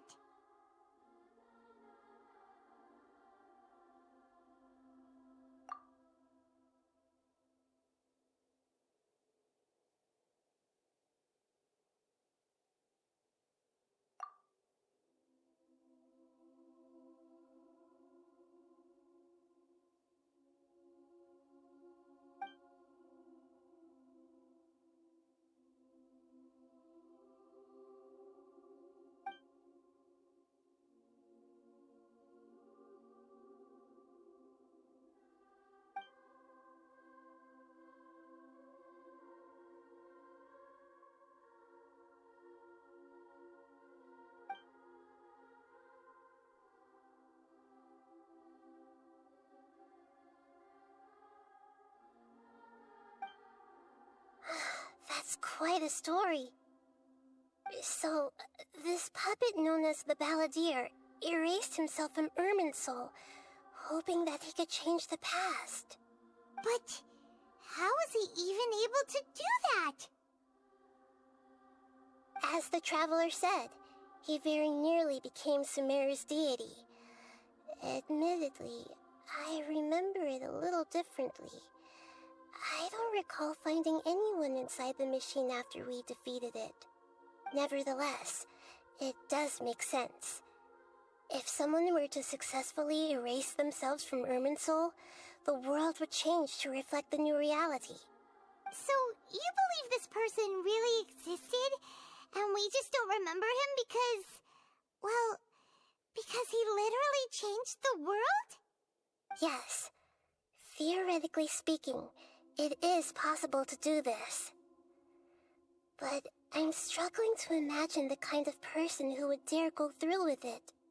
The Traveler comes from a world beyond to that. That's why there's no information about her in Irminsul, and it also explains why any changes to Irminsul wouldn't affect her. So if there's anyone in the world capable of retaining memories from a past that has been rewritten, it's you. It's quite incredible when you think about it. Paimon's having a hard time understanding this balladeer guy's motivations. Why did he do it? I can only make inferences based on the information we've been given. As for what kind of person he was, only you remember that.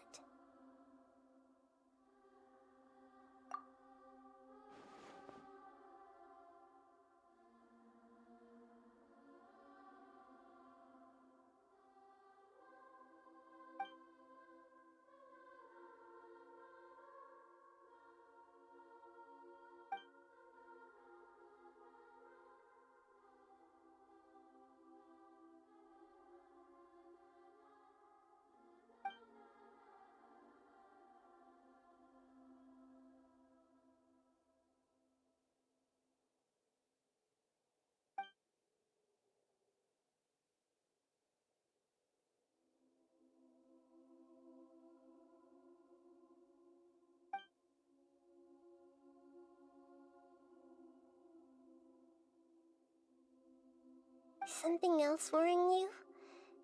Something that you can't share?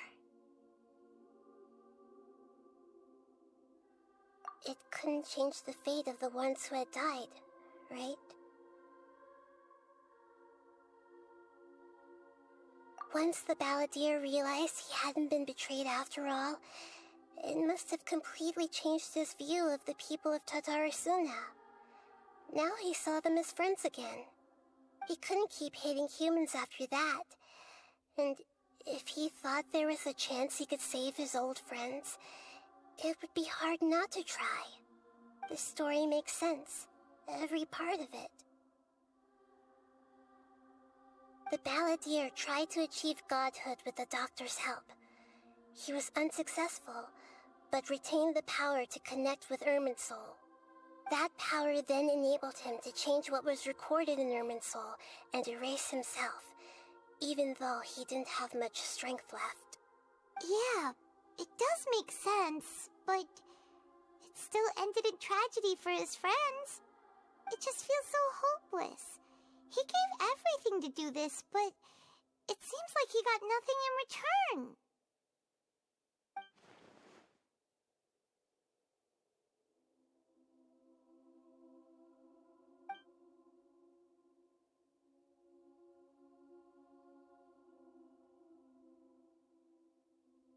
Please wait a moment. I want to check something. Found it. This should be the one. It turns out that I have a strange way of confirming everything she has told us. What is it? A record from a personal collection. It was tucked away in a corner. You should take a look.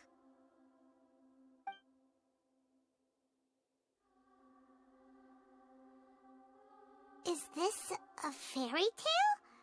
Who wrote it?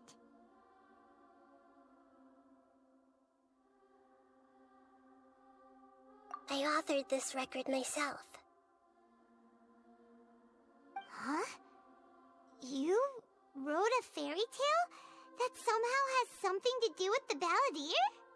When combined with the Traveler's narrative, it's clear that this story is an allegory. Everything in it is a symbol for something else. Hold on. So this record survived from the past? Yes. Any information about the balladeer or the kabuki mono in other records will have been changed. But I wrote this story in a way that means it was left intact.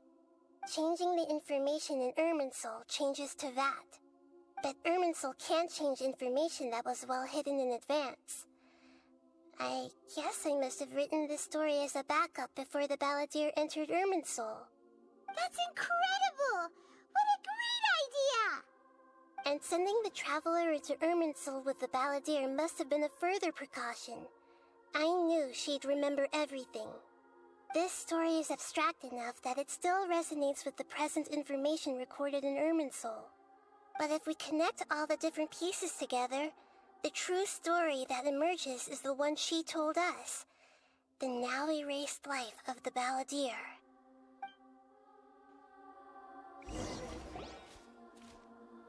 There was once a lone monster draped in fox fur. The monster found a family of foxes, joined them, and they became friends.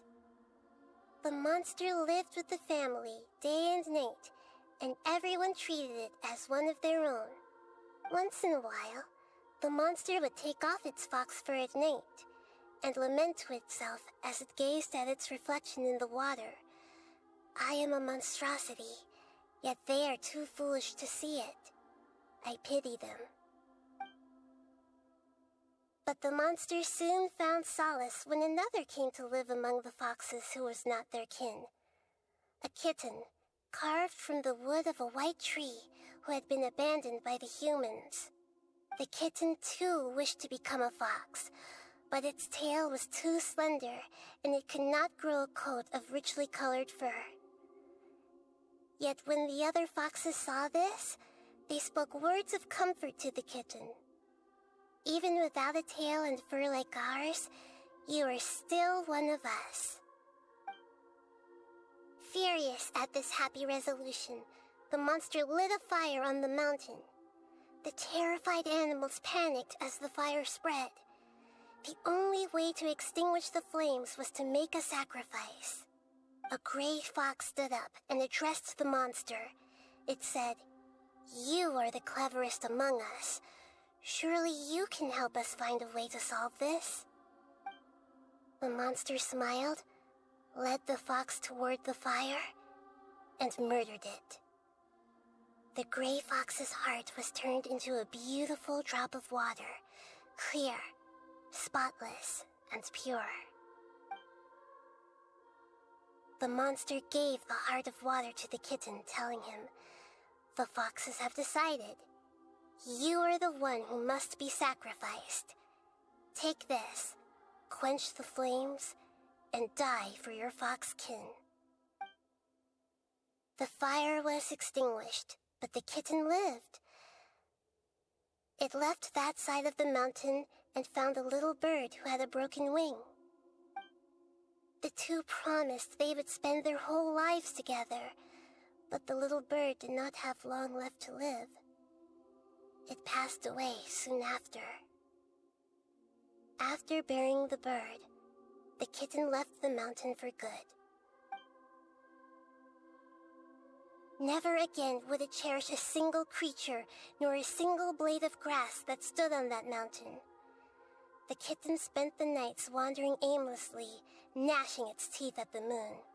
How it wished to swallow the moon and devour the moonlight.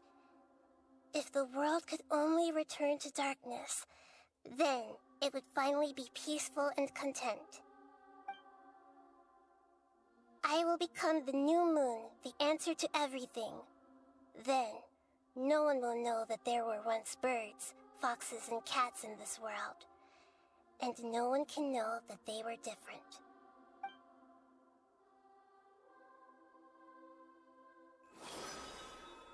We solved it!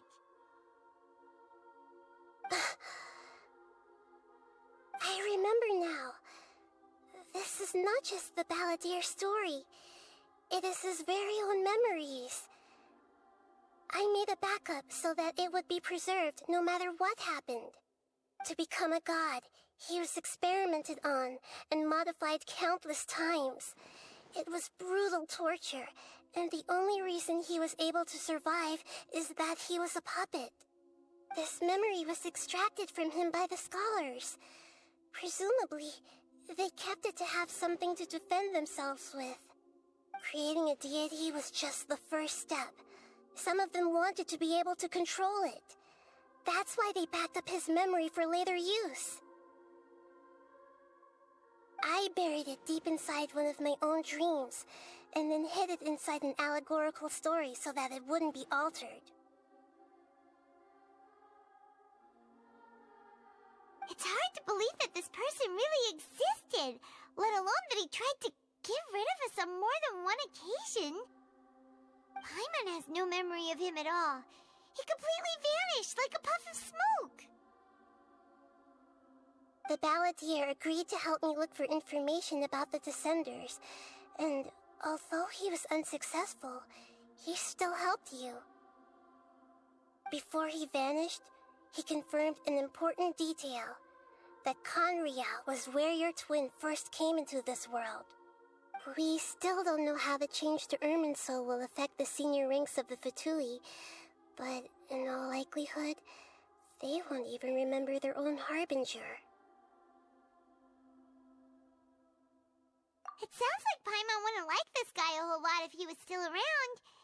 But still, Paimon doesn't like the way it all ended that much better. This is why wisdom alone cannot answer all our questions. We look, we see, and we comprehend, but the question still troubles us. So the answer is not everything. People yearn to find the truth and then conquer the troubles they face. When you give someone the truth, you give them a chance to choose their own destiny. To others looking on, this may seem like a pointless endeavor, but for him, the chance to act on his desire to disappear must have meant a lot. Never forget that even when we walk beneath dark clouds along a road filled with suffering, the light of wisdom is always there, guiding us toward a better destination. And that is what you have been doing all along. Yeah, Nahita's right. Cheer up! How about we go get something to eat? We can pick up this heavy conversation again later. Good idea. Paimon, why don't you take her out for a walk to clear her head? You got it! Come on, Traveler! You need to get out of your head for a while. You'll feel much better after taking a walk. Let's go get a snack from one of the stalls in the Grand Bazaar! That'll be sure to lift our spirits. It must be really tough being the only one who remembers all that, but Paimon's always here to help cheer you up. There's a few things I'd like to look into. You should go take a walk and try to unwind.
What should we eat first?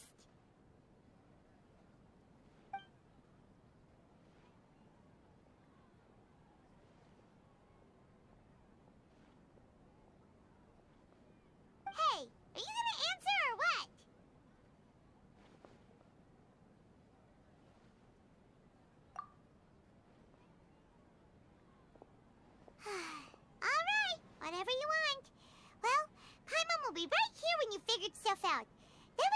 something to eat.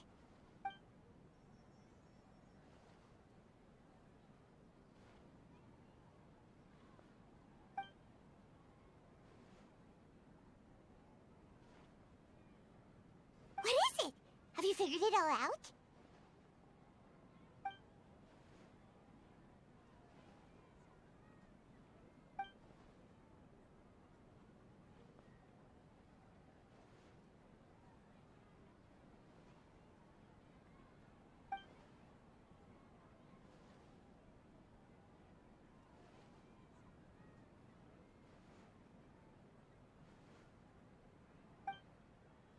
Why'd you jump up all of a sudden?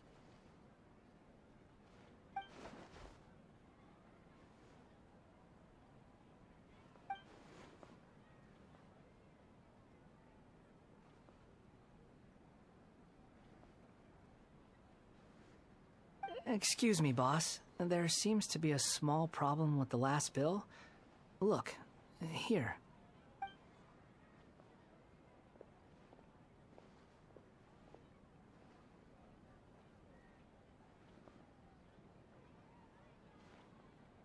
Hey! Hey, wait! Hmm? You mean me? No, not you. That kid! Didn't you see? Little rascal grabbed my last 2 fresh Sunsettias and ran off. Look, if you're gonna help out here, you can't keep spacing out, okay? What is it? The work's too boring for you? Or has the big city got too many distractions? I wasn't paying close enough attention. Sorry, boss. I think you're right. Maybe it's the city. It's so exciting. It can be hard to focus. Who's that guy? You know him or something? He's who? You're a strange one, kiddo. You say you don't want any money for helping out here, and then when I actually give you some work to do, you keep letting yourself get distracted. I don't want to take advantage, so I'm happy to pay you what I'd pay anyone else. But if you keep acting like this, pretty soon I won't be able to afford to. No, please. I mean it. You don't need to pay me anything.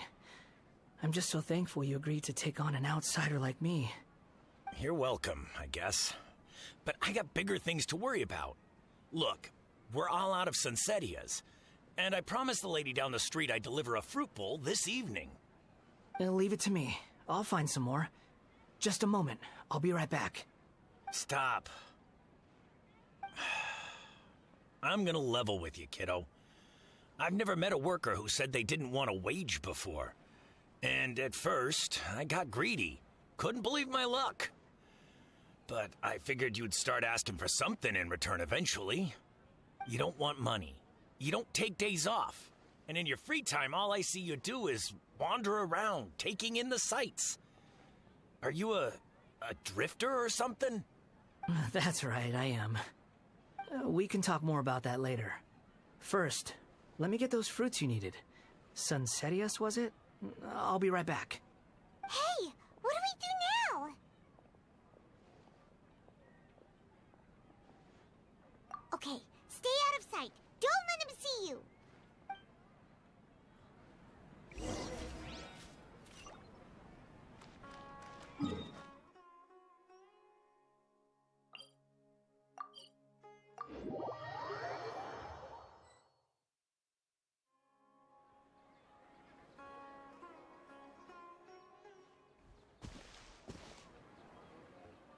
Yeah, this'll do. Even though you say he's the balladeer, what are we planning on doing? Stealing his Sunsettias? Isn't that a bit too cruel? Oh, all right. This should be enough. Guess I should wash them before I take them back.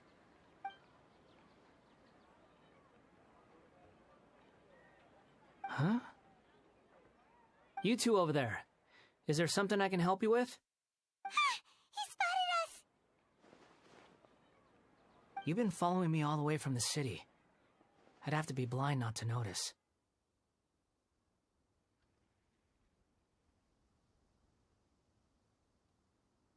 Have we met before? No, we haven't met. But you know me?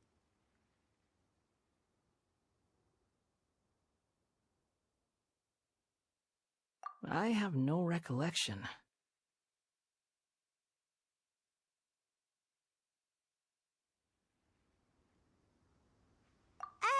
Are you absolutely sure?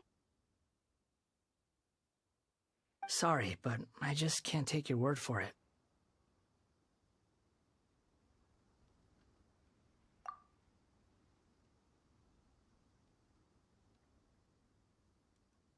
A puppet? What makes you think that? Huh? You were right! The look on his face! I guess you do know me after all. That is not something I share with a lot of people. Look, I'm just a wanderer. But seeing as you've gone through all this trouble to track me down, I'm sure whatever it is must be important.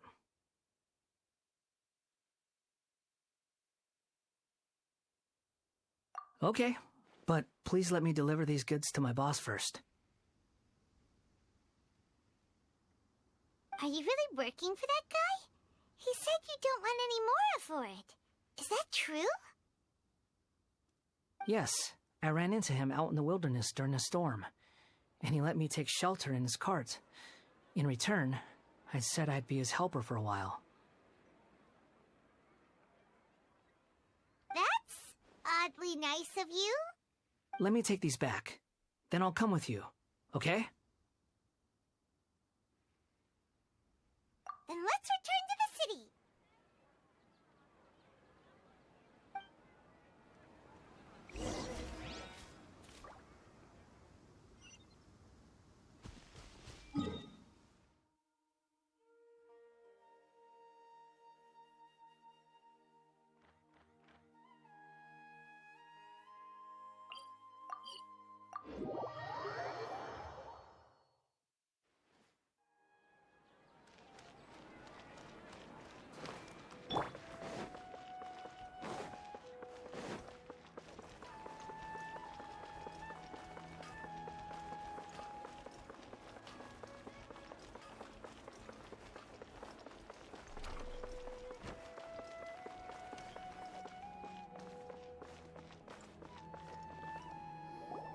Here you go, boss.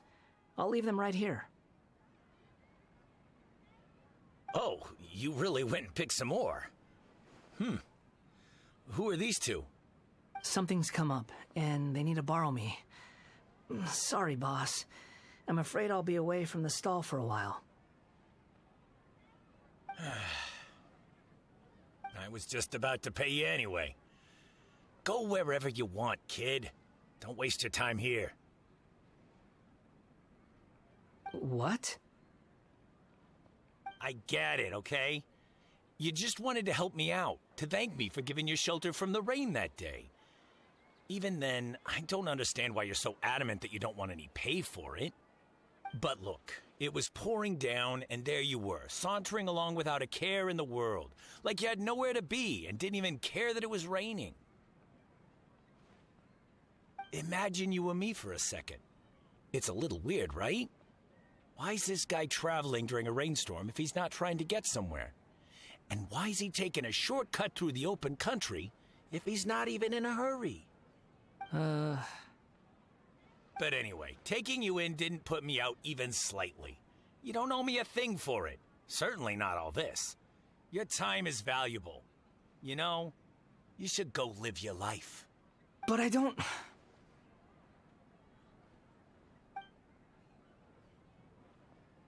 No, you're right.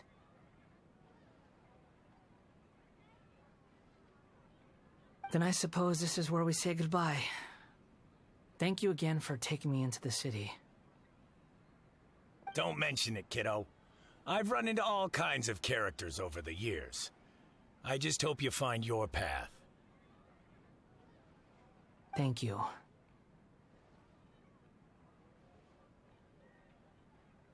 All right, done. Thanks for waiting for me. We can go now.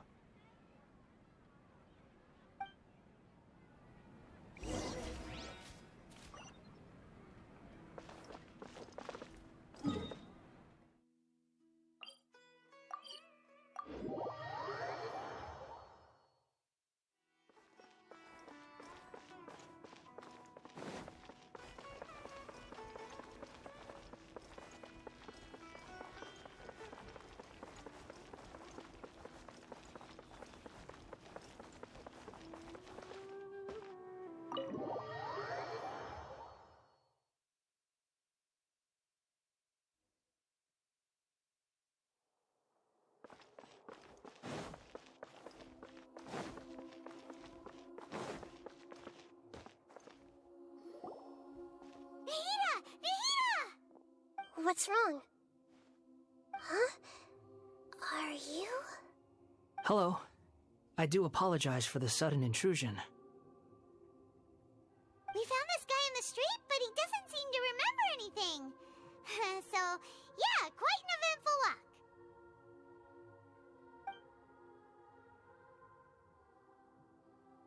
You say that you are trekking across Teyvat to train yourself. Many other Inazumans who describe themselves in this way call themselves Shugenja. Why do you refer to yourself as a wanderer? Well, it seems more relevant in my case. To me, it sounds like a plant with no roots. But these two claim that they know me, and that I have a hidden past unknown even to myself. I wouldn't call it the past, but rather... this is a difficult one to explain. I don't like to rely on using terms like this often, but in your case, it seems that it ought to be called a previous incarnation. Oh, like a past life or something? Yes, something far more distant than the past.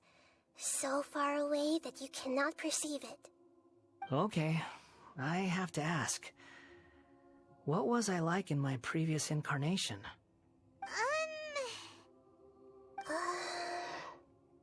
Oh, okay. I see. You want to tell me, but you can't bring yourselves to say it. Looks like I didn't have the most wonderful existence in my previous incarnation.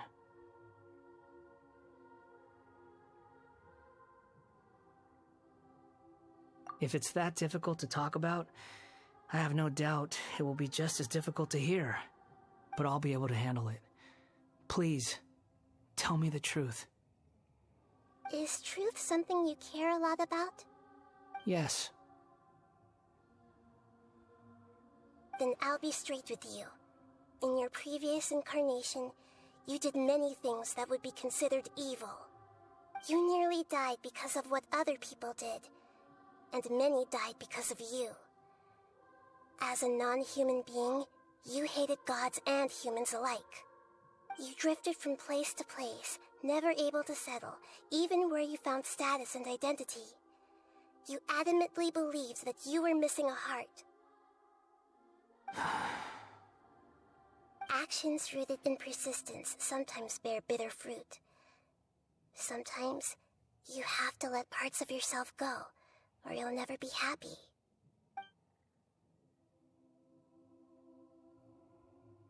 I gave everything I had, but it barely changed history at all. In terms of the outcome alone, that's true. I don't think I can judge everything I've heard purely in terms of right and wrong. Each choice a person makes belongs to a specific place and time, a chain of cause and effect, a cycle of karma and consequence. That is the nature of truth. If one thing is right, its opposite must be wrong. And yet, dichotomies like this are not enough to explain the world in all of its complexity. It seems like my previous incarnation wasn't the most likable individual. We're not trying to hurt your feelings or anything, but yeah, we weren't your biggest fans. If we were enemies, why are you trying to help me find the truth?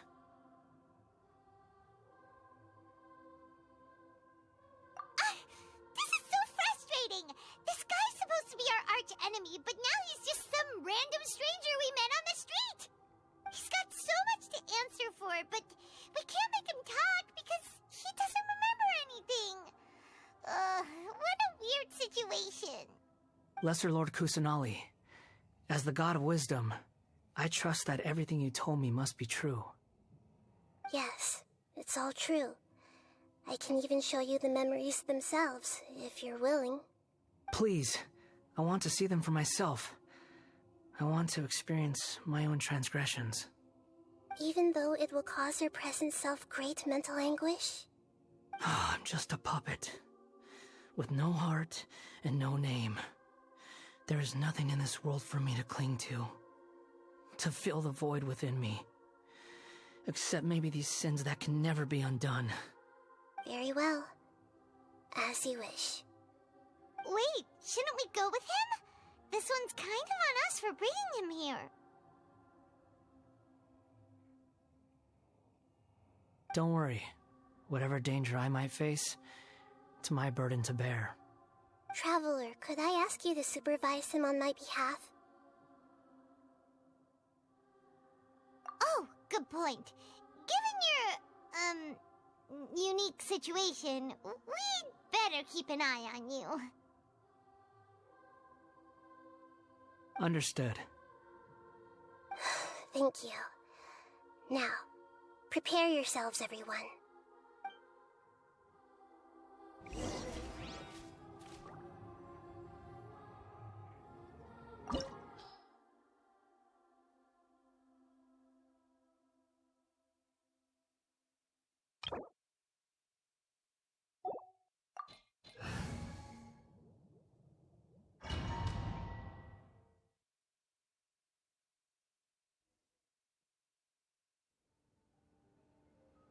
This looks like Inazuma. Right now, you're in a dream I created using information extracted from your memories. These memories will show you the raw truth, but be aware that enemies may react just like in the real world. Please be careful. Sounds like an immersive experience. It's a good thing we came along. You don't need to do this for me. I don't deserve your protection. We never give up halfway. Well, we had to once, but that was your doing. All right. Thanks. Wanderer, this is the Shake Pavilion. In your Balladeer incarnation, this is where the Electro Archon placed you after your creation. You had a great many memories here. Is that because this is kind of like his birthplace? You could say that, in a sense. You'll see why shortly. I hear footsteps. This place is huge. I can't believe the landslide didn't fill it in. I wonder who built it. The Crystal Marrow Miners? No, there's no way. Look at this exquisite construction work, and so well preserved, too. No mining crew would be capable of this. There's someone passed out on the ground. Who are you? You're awake. What happened? How'd you get stuck here? Are you injured? Not a scratch. And these fine clothes. Who are you? This man is Katsuragi, deputy to Torichiyo's adopted son, Mikoshi Nagamasa. He found the Balladeer in Shake Pavilion and took him back to Tatarasuna. And the rest is history. Well, it used to be. In the original version of events, Katsuragi was ultimately killed by Nagamasa. Let me get you out of here. Our people are nearby. Hang in there. During the Tatarasuna incident, Niwa was murdered by the doctor, disguised as a mechanic. The Balladeer, then known as the Kabukimono, disappeared not long after. As the second-in-command at Tatarasuna, responsibility for what had happened fell to Mikoshi Nagamasa. But Katsuragi had sworn lifelong loyalty to Nagamasa after the latter had once saved his life. At Katsuragi's insistence, Nagamasa killed him to put an end to the Tatarasuna incident.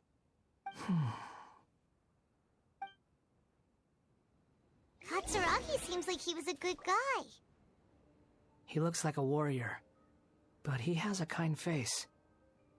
Why couldn't he live a long and happy life?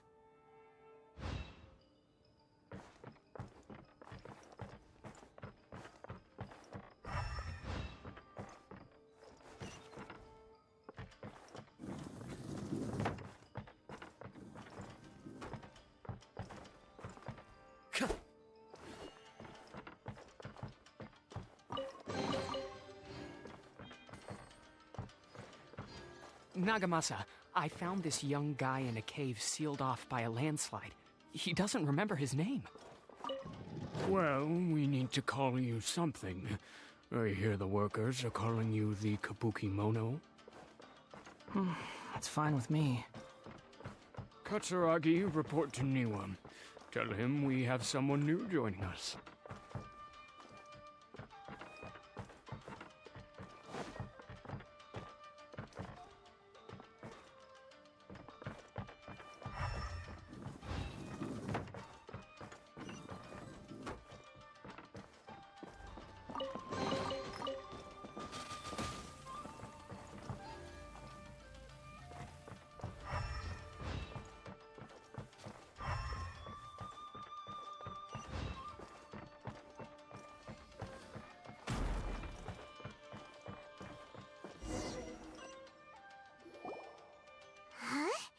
What are we doing back here?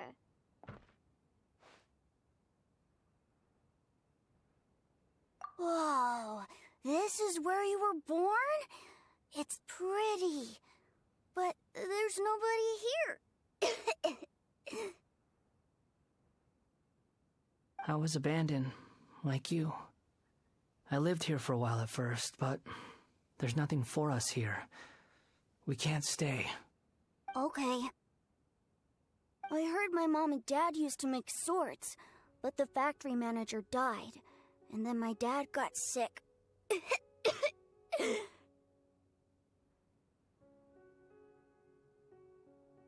He kept coughing all the time, just like me. Then Mom started coughing too. But you can't. You promised me. Yup, we're family now. We're gonna be together forever and ever. This child didn't have a name. Or rather, the balladeer didn't know what to call him. His father died before he could name him. After his mother died, the child stayed in their straw hut alone. Some of the neighbors helped to raise him. After leaving Tatarasuna, the balladeer ran into this child who didn't have a name, just like him. They made a promise to live together. What happened to the child then? He died from his illness while he was still very young. The balladeer came home one day and found that he had stopped breathing. Hey! What's wrong? Say something! You promised me we could be family! You're no different from Niwa and all the others. You betrayed me too.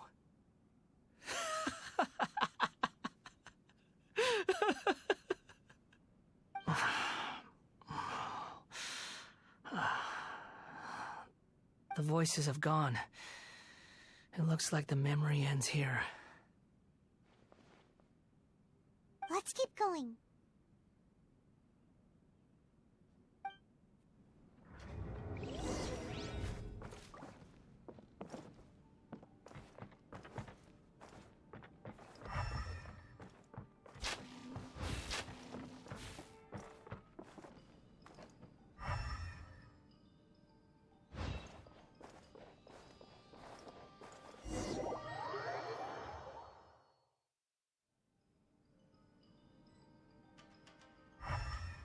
You do realize you're blocking my path. I come not to obstruct you. I've been waiting. What you are truly is a weapon. One that could be wielded with an iron will. Or you could continue to drift aimlessly. Are you trying to win me over? Long-fated rebellion has begun. Why not take your place at the banquet and join those who shall feast?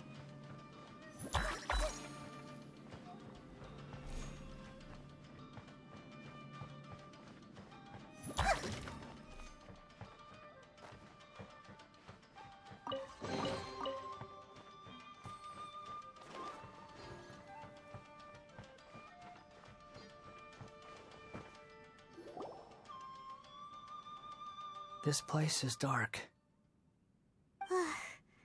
Paimon knows this place. It's the Delusion Factory in Inazuma. In the original version of events, the Traveler once encountered the Balladeer here. Such a creepy atmosphere. And so familiar.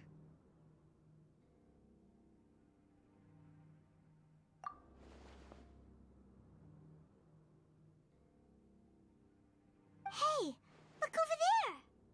Well, well, my fair lady. Is this rundown factory and these incompetent fools all for me? Wow. You shouldn't have. Huh. What do you have to gain from belittling your subordinates? You might not want to admit it, but you are a part of this plan. Perhaps you find fighting in the Abyss to be a more meaningful use of your time? Oh, but of course, even this pales in comparison to being experimented on by the doctor. What a sharp tongue you have. Funny how negotiating never seems to be your strong suit. For the task ahead, I suggest you keep your true feelings to yourself. Save your breath. I know what I have to do. I'm sure you think so, but I still think you need to hear it. Don't start thinking you're invincible, and don't let your emotions get in the way. Surely you're not worried about me. I just can't have you getting in my way. You and Child never fail to find ways to complicate things. I'm merely lighting a little fire in this chaotic nation. But you, being tossed out like trash, must make you want to destroy it completely. Do you remember the last time you were here? That was a lot of swordsmiths you killed.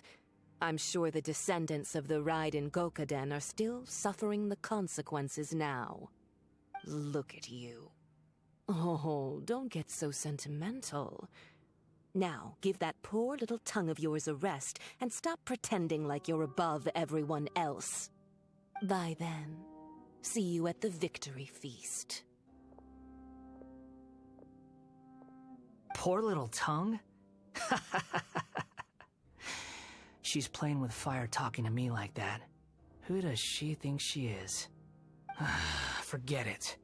Someone might find me here any minute now. I should prepare to give them a warm welcome.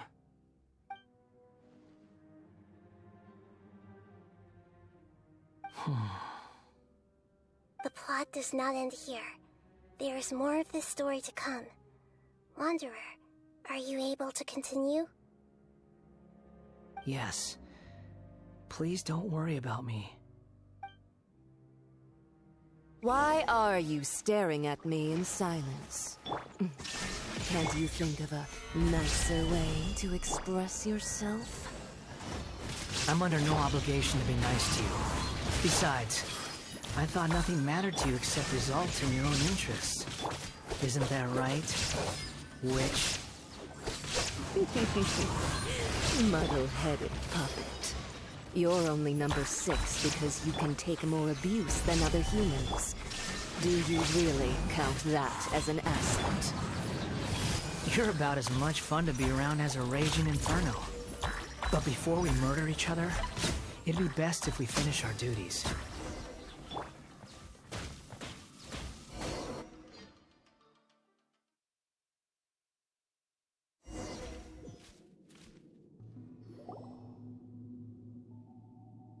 Looks like we've arrived in Sumeru.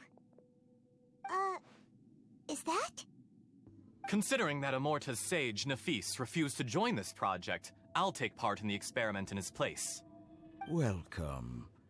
I look forward to a fruitful collaboration. When do we start? You seem impatient. You should know that becoming a god is far from a trivial affair. The biological transformation is a lengthy process. As such, I too would recommend that we commence as soon as possible. In the event that a successful connection is established, his body will become permanently bound to the machine, and he will be unable to move independently of it. Nothing worse than what I've been through before then, Doctor. You were the most resilient test subject I ever came across. Thanks to you, I was able to garner a great deal of information. Alas, after that, you were under orders to remain in the abyss. We barely saw each other, and it became difficult to further refine the knowledge I had gained. That was gracefully worded. Ever wonder what they'd think if they knew that nothing matters to you, apart from your crazy experiments? I suggest you speak to me in a more respectful tone, Scaramouche. The mere fact of your utility does not make you indestructible. The doctor again? That was uncomfortable to watch. That person gives off a very sinister energy.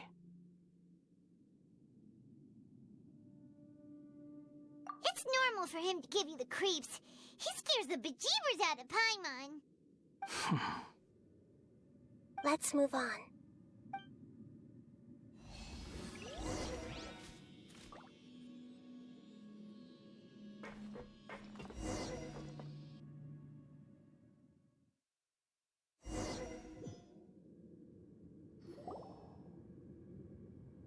You're a god. Do you think I'm evil? If you accept that he is you, just as you are you, then yes, you are evil. In your eyes, are there any differences between humans and puppets? Do you think there are any differences between your present self and your previous and future incarnations? If not, then what are the differences between humans and puppets? Whoever has tasted the joys and sorrows of life in the human realm is human. Whoever has loved and lost, cried with grief, howled with rage at the tragedy of death that eclipses the miracle of life, they are human too. I've seen enough of my past. If possible, I'd like to reclaim the sins that are mine to bear. No matter the consequences, I won't run from blame or punishment. Whatever I am due, let it come to pass.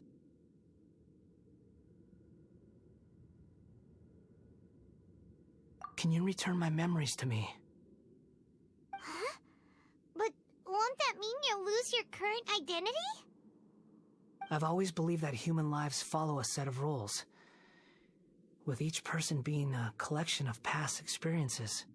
As a puppet living in a human world, my life is subject to the same rules. Regaining your memories means reverting completely to your previous incarnation. All the emotions that you discarded will return to you. Are you sure you want to do this? I've lived with a void in my chest my whole life.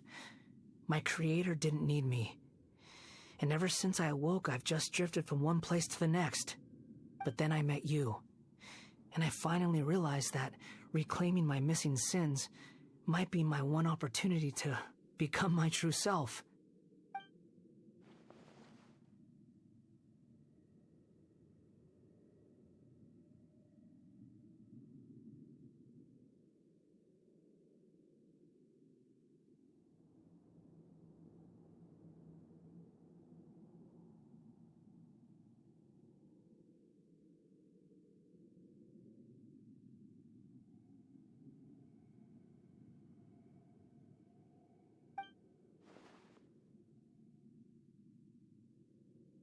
I've always felt I have an innate tendency to yearn for something more, in a way that goes deeper than for most people.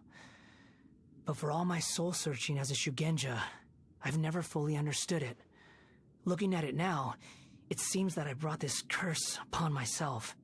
So I beg you, grant me this opportunity to gain a purpose, to change my destiny, and end my wandering. Very well. Since your mind is made up, I will return to you that which is yours.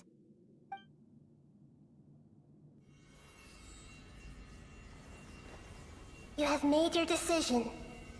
Now, take this.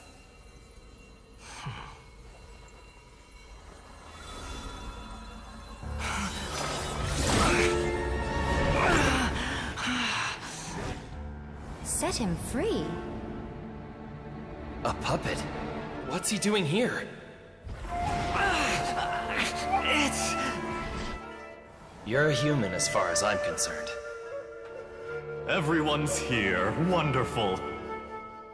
What a fine blade. Nagamasa will be thrilled. This is my...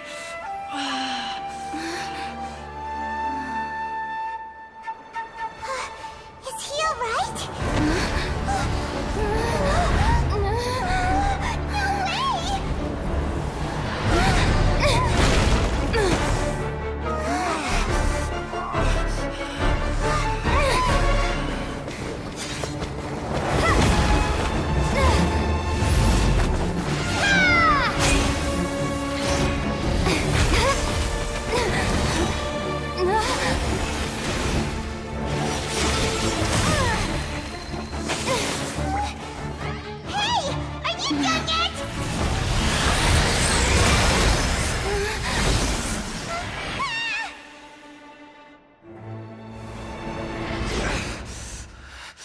All worthless dross will be purged.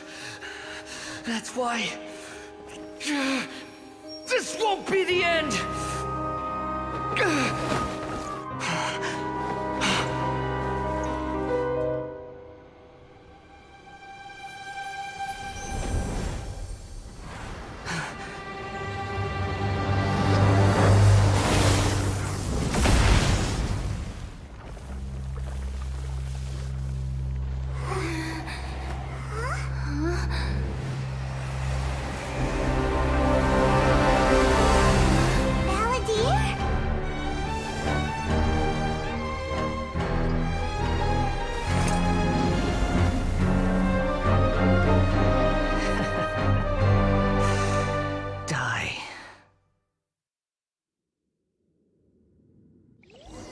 This is trying my patience. Have you got all your memories back now? Have you got any more stupid questions? Far enough. Insignificant past! Too slow. Quick, follow me.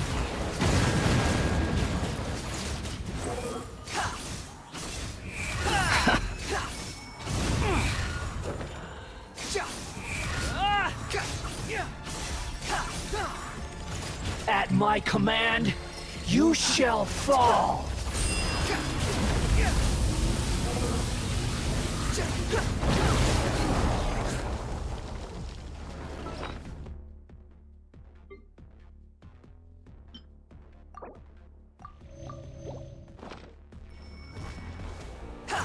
Feeble human! Know your place!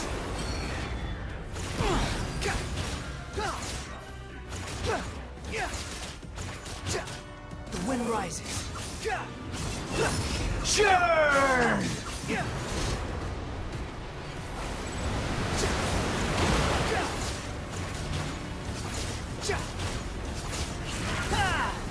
Squall Fury, my endless cycle begins!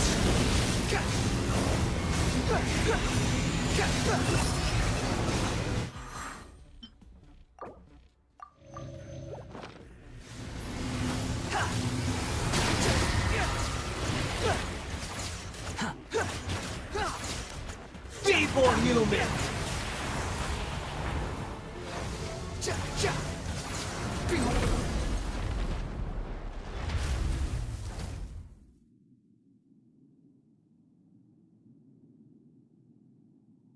Imbecile!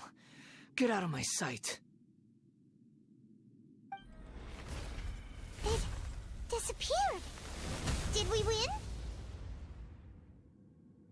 What did you expect? I'd never lose to that. There's the tone of voice again. You're definitely back to your old self. Wait, but it was you inside that thing too! What have you got to be smug about? Sorry.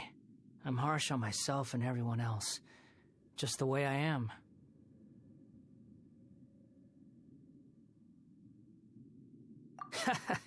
You sound like you're concerned about me.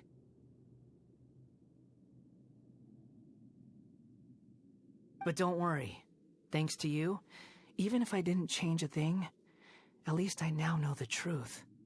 The memory recovery seems to have been a success. This dream has served its purpose. Come on. Let's continue this outside.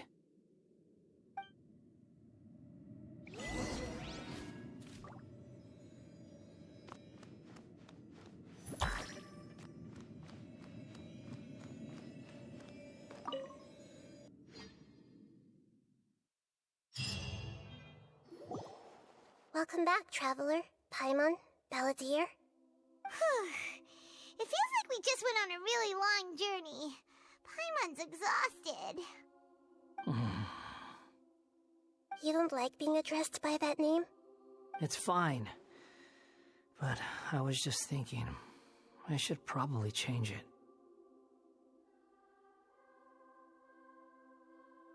After learning about everything the doctor did, there's no way I can carry on using a name connected to him. I'm not planning on returning to the Fatui, and they wouldn't take me back anyway. Recent events will have affected a lot of people, and they might not even remember who the sixth is. So, you're quitting the Fatui for good?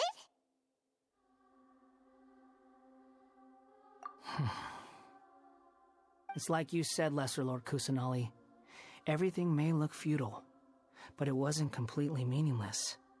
At least I made a lot of people forget about me. But that doesn't mean your own past has disappeared. Of course. And your main goal, for which you gave up everything you had, you weren't able to achieve it.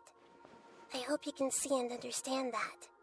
Changing the world, changing the past, changing the fates of other people, these are not simple things to accomplish. What you are looking for is complete annihilation. But this is just a fantasy.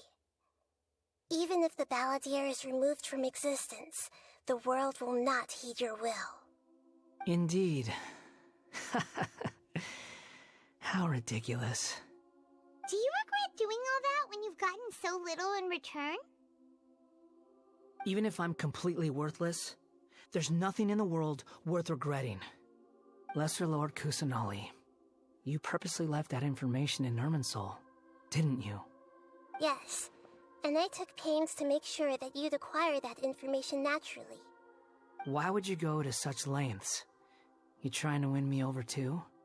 In all honesty, your past experiences have made you a useful asset to Sumeru and to me.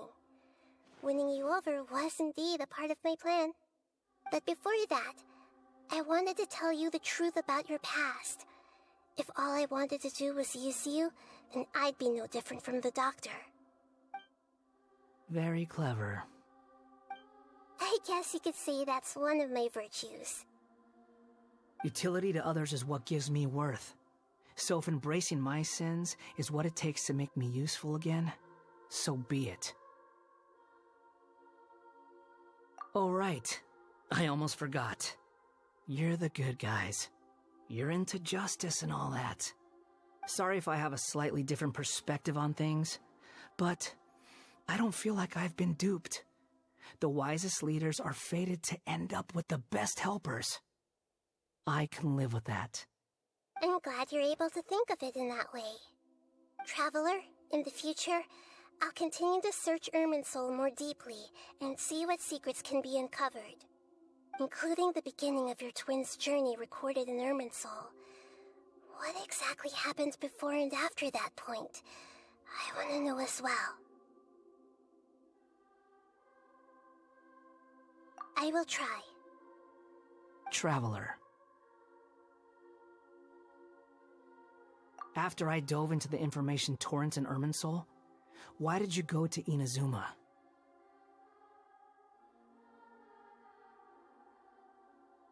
So that's how you found out whose fate had changed.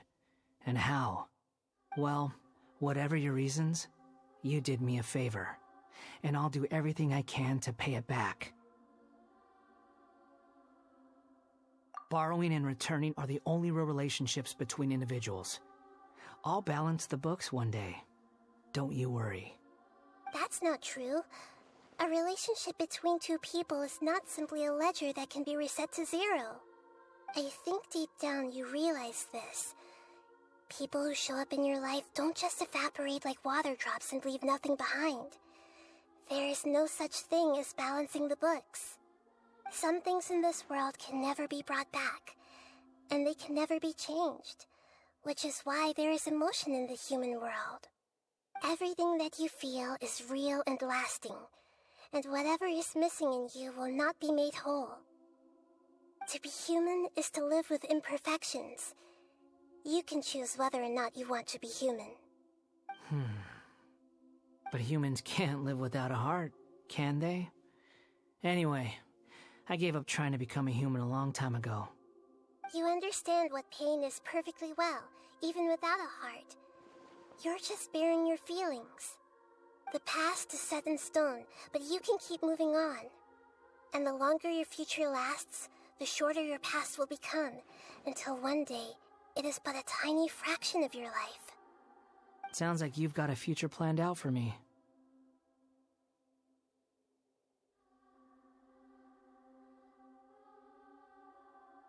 Everything's ended up being pretty darn complicated.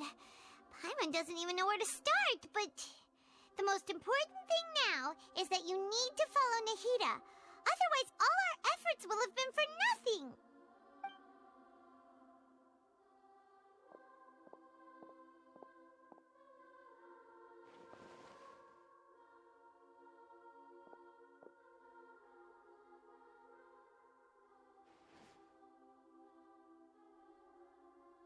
Then I guess I'll be helping you from behind the scenes from now on. I'm glad that you've accepted our proposal. Why don't you choose a new name to celebrate? Ooh! Paimon wants to pick an ugly nickname for you, too! Why? Because Paimon still doesn't like you that much. Then I hope we don't see much of each other in the future. A name is life's first gift. You didn't say it out loud, but I know that's what you're thinking. The Traveler and Paimon have helped you a lot. If you can't decide on a new name, maybe you can ask them for ideas.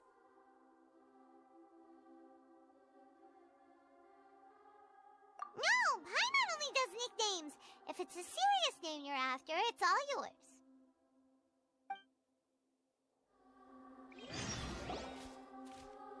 Have you got anything?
Are you sure?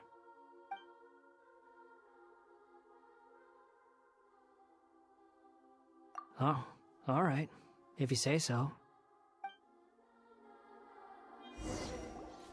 There. Now you have a name of your own.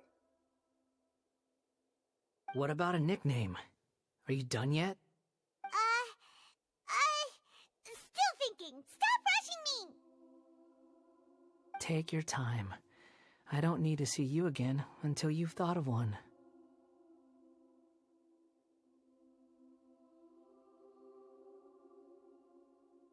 Everyone who manipulated me and made me suffer will have to pay the price. You mean the Fatui? The doctor, at least. Now that your stance has changed, I believe your future path will change accordingly. But it won't be immediate. You still need some time to compose yourself. One more thing. There are still some descendants of the Raiden Gokuden living in Inazuma. Some of them know. Well, they ought to know about the connection between Raiden Gokuden and myself. I don't plan to leave Sumeru for the time being. If you see them in Inazuma, please tell them that I was the one responsible for the Raiden Gokuden's downfall. Even though the events have been erased from the world, they still deserve to know the truth. I see.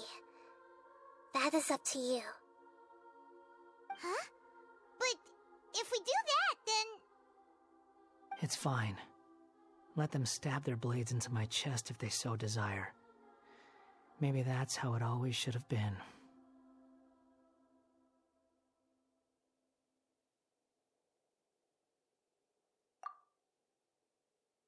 What's that look for? Don't make that face. I know what I'm doing. That day will come. All right. We're done here. Goodbye, wise deity. And you too. He's gone.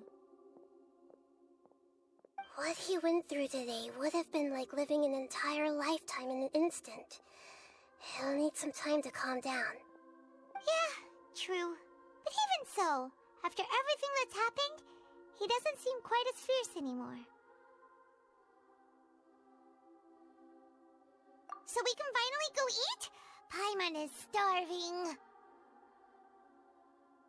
Thank you both. I hope you will find somewhere nice to go and relax for a while.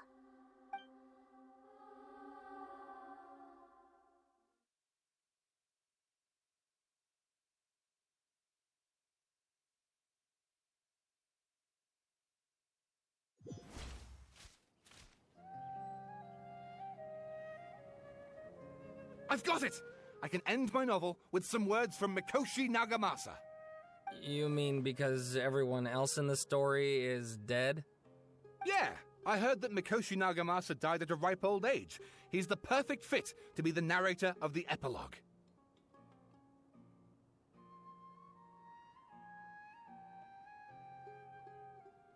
The dark clouds had dissipated, but they continued to cast their shadow in Mikoshi Nagamasa's mind for decades to come. Then, one night, as an old man, he had a dream. On the night when that prized blade, the Daitatara Nagamasa, was forged, the people rejoiced, and there was painting, dancing, and drinking. All these expressions of joy melted down in the furnace fire and turned into red clouds that rallied around the final sunrise that Mikoshi Nagamasa saw in his lifetime. Life is a story too long to be told, a journey that you must walk to behold.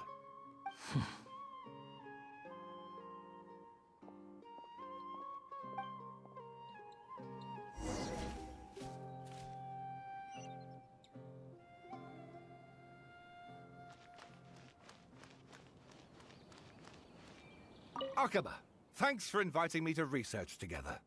Of course, Sawada. Your creativity has been indispensable to me. Without you, I'd have scratched my head bald by now.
About time we had a break.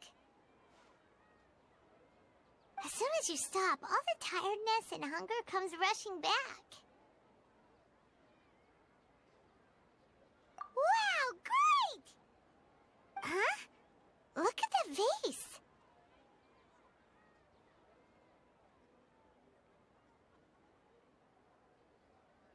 Did someone break it while they were cleaning the room or something? But Paimon doesn't remember there being a cleaner.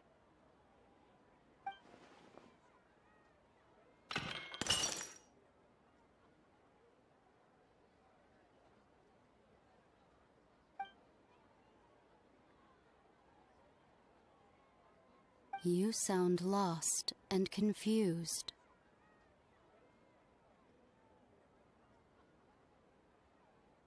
I know why you are troubled. Any who knew of this would find their mind overwhelmed. Huh? Is there someone here talking to us? Unfortunately, the fate of Tevat cannot easily be changed. Perhaps a god may have a slim chance, but for anyone else, who can say? When a small animal runs into a tree trunk, though the tree may sway, it is not displaced. The same is true of fate, like a vase that falls to the ground. Whether it is broken by a cat or by a bird, the result is still a broken vase, is it not? Who are you? How do you know about all this? History does not change easily, but human hearts can. Believe your own eyes. Only that which you see is true.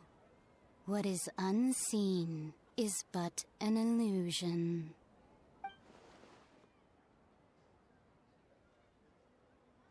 The voice has disappeared. And who the heck was that? And what were they doing coming out of nowhere and saying all that scary stuff?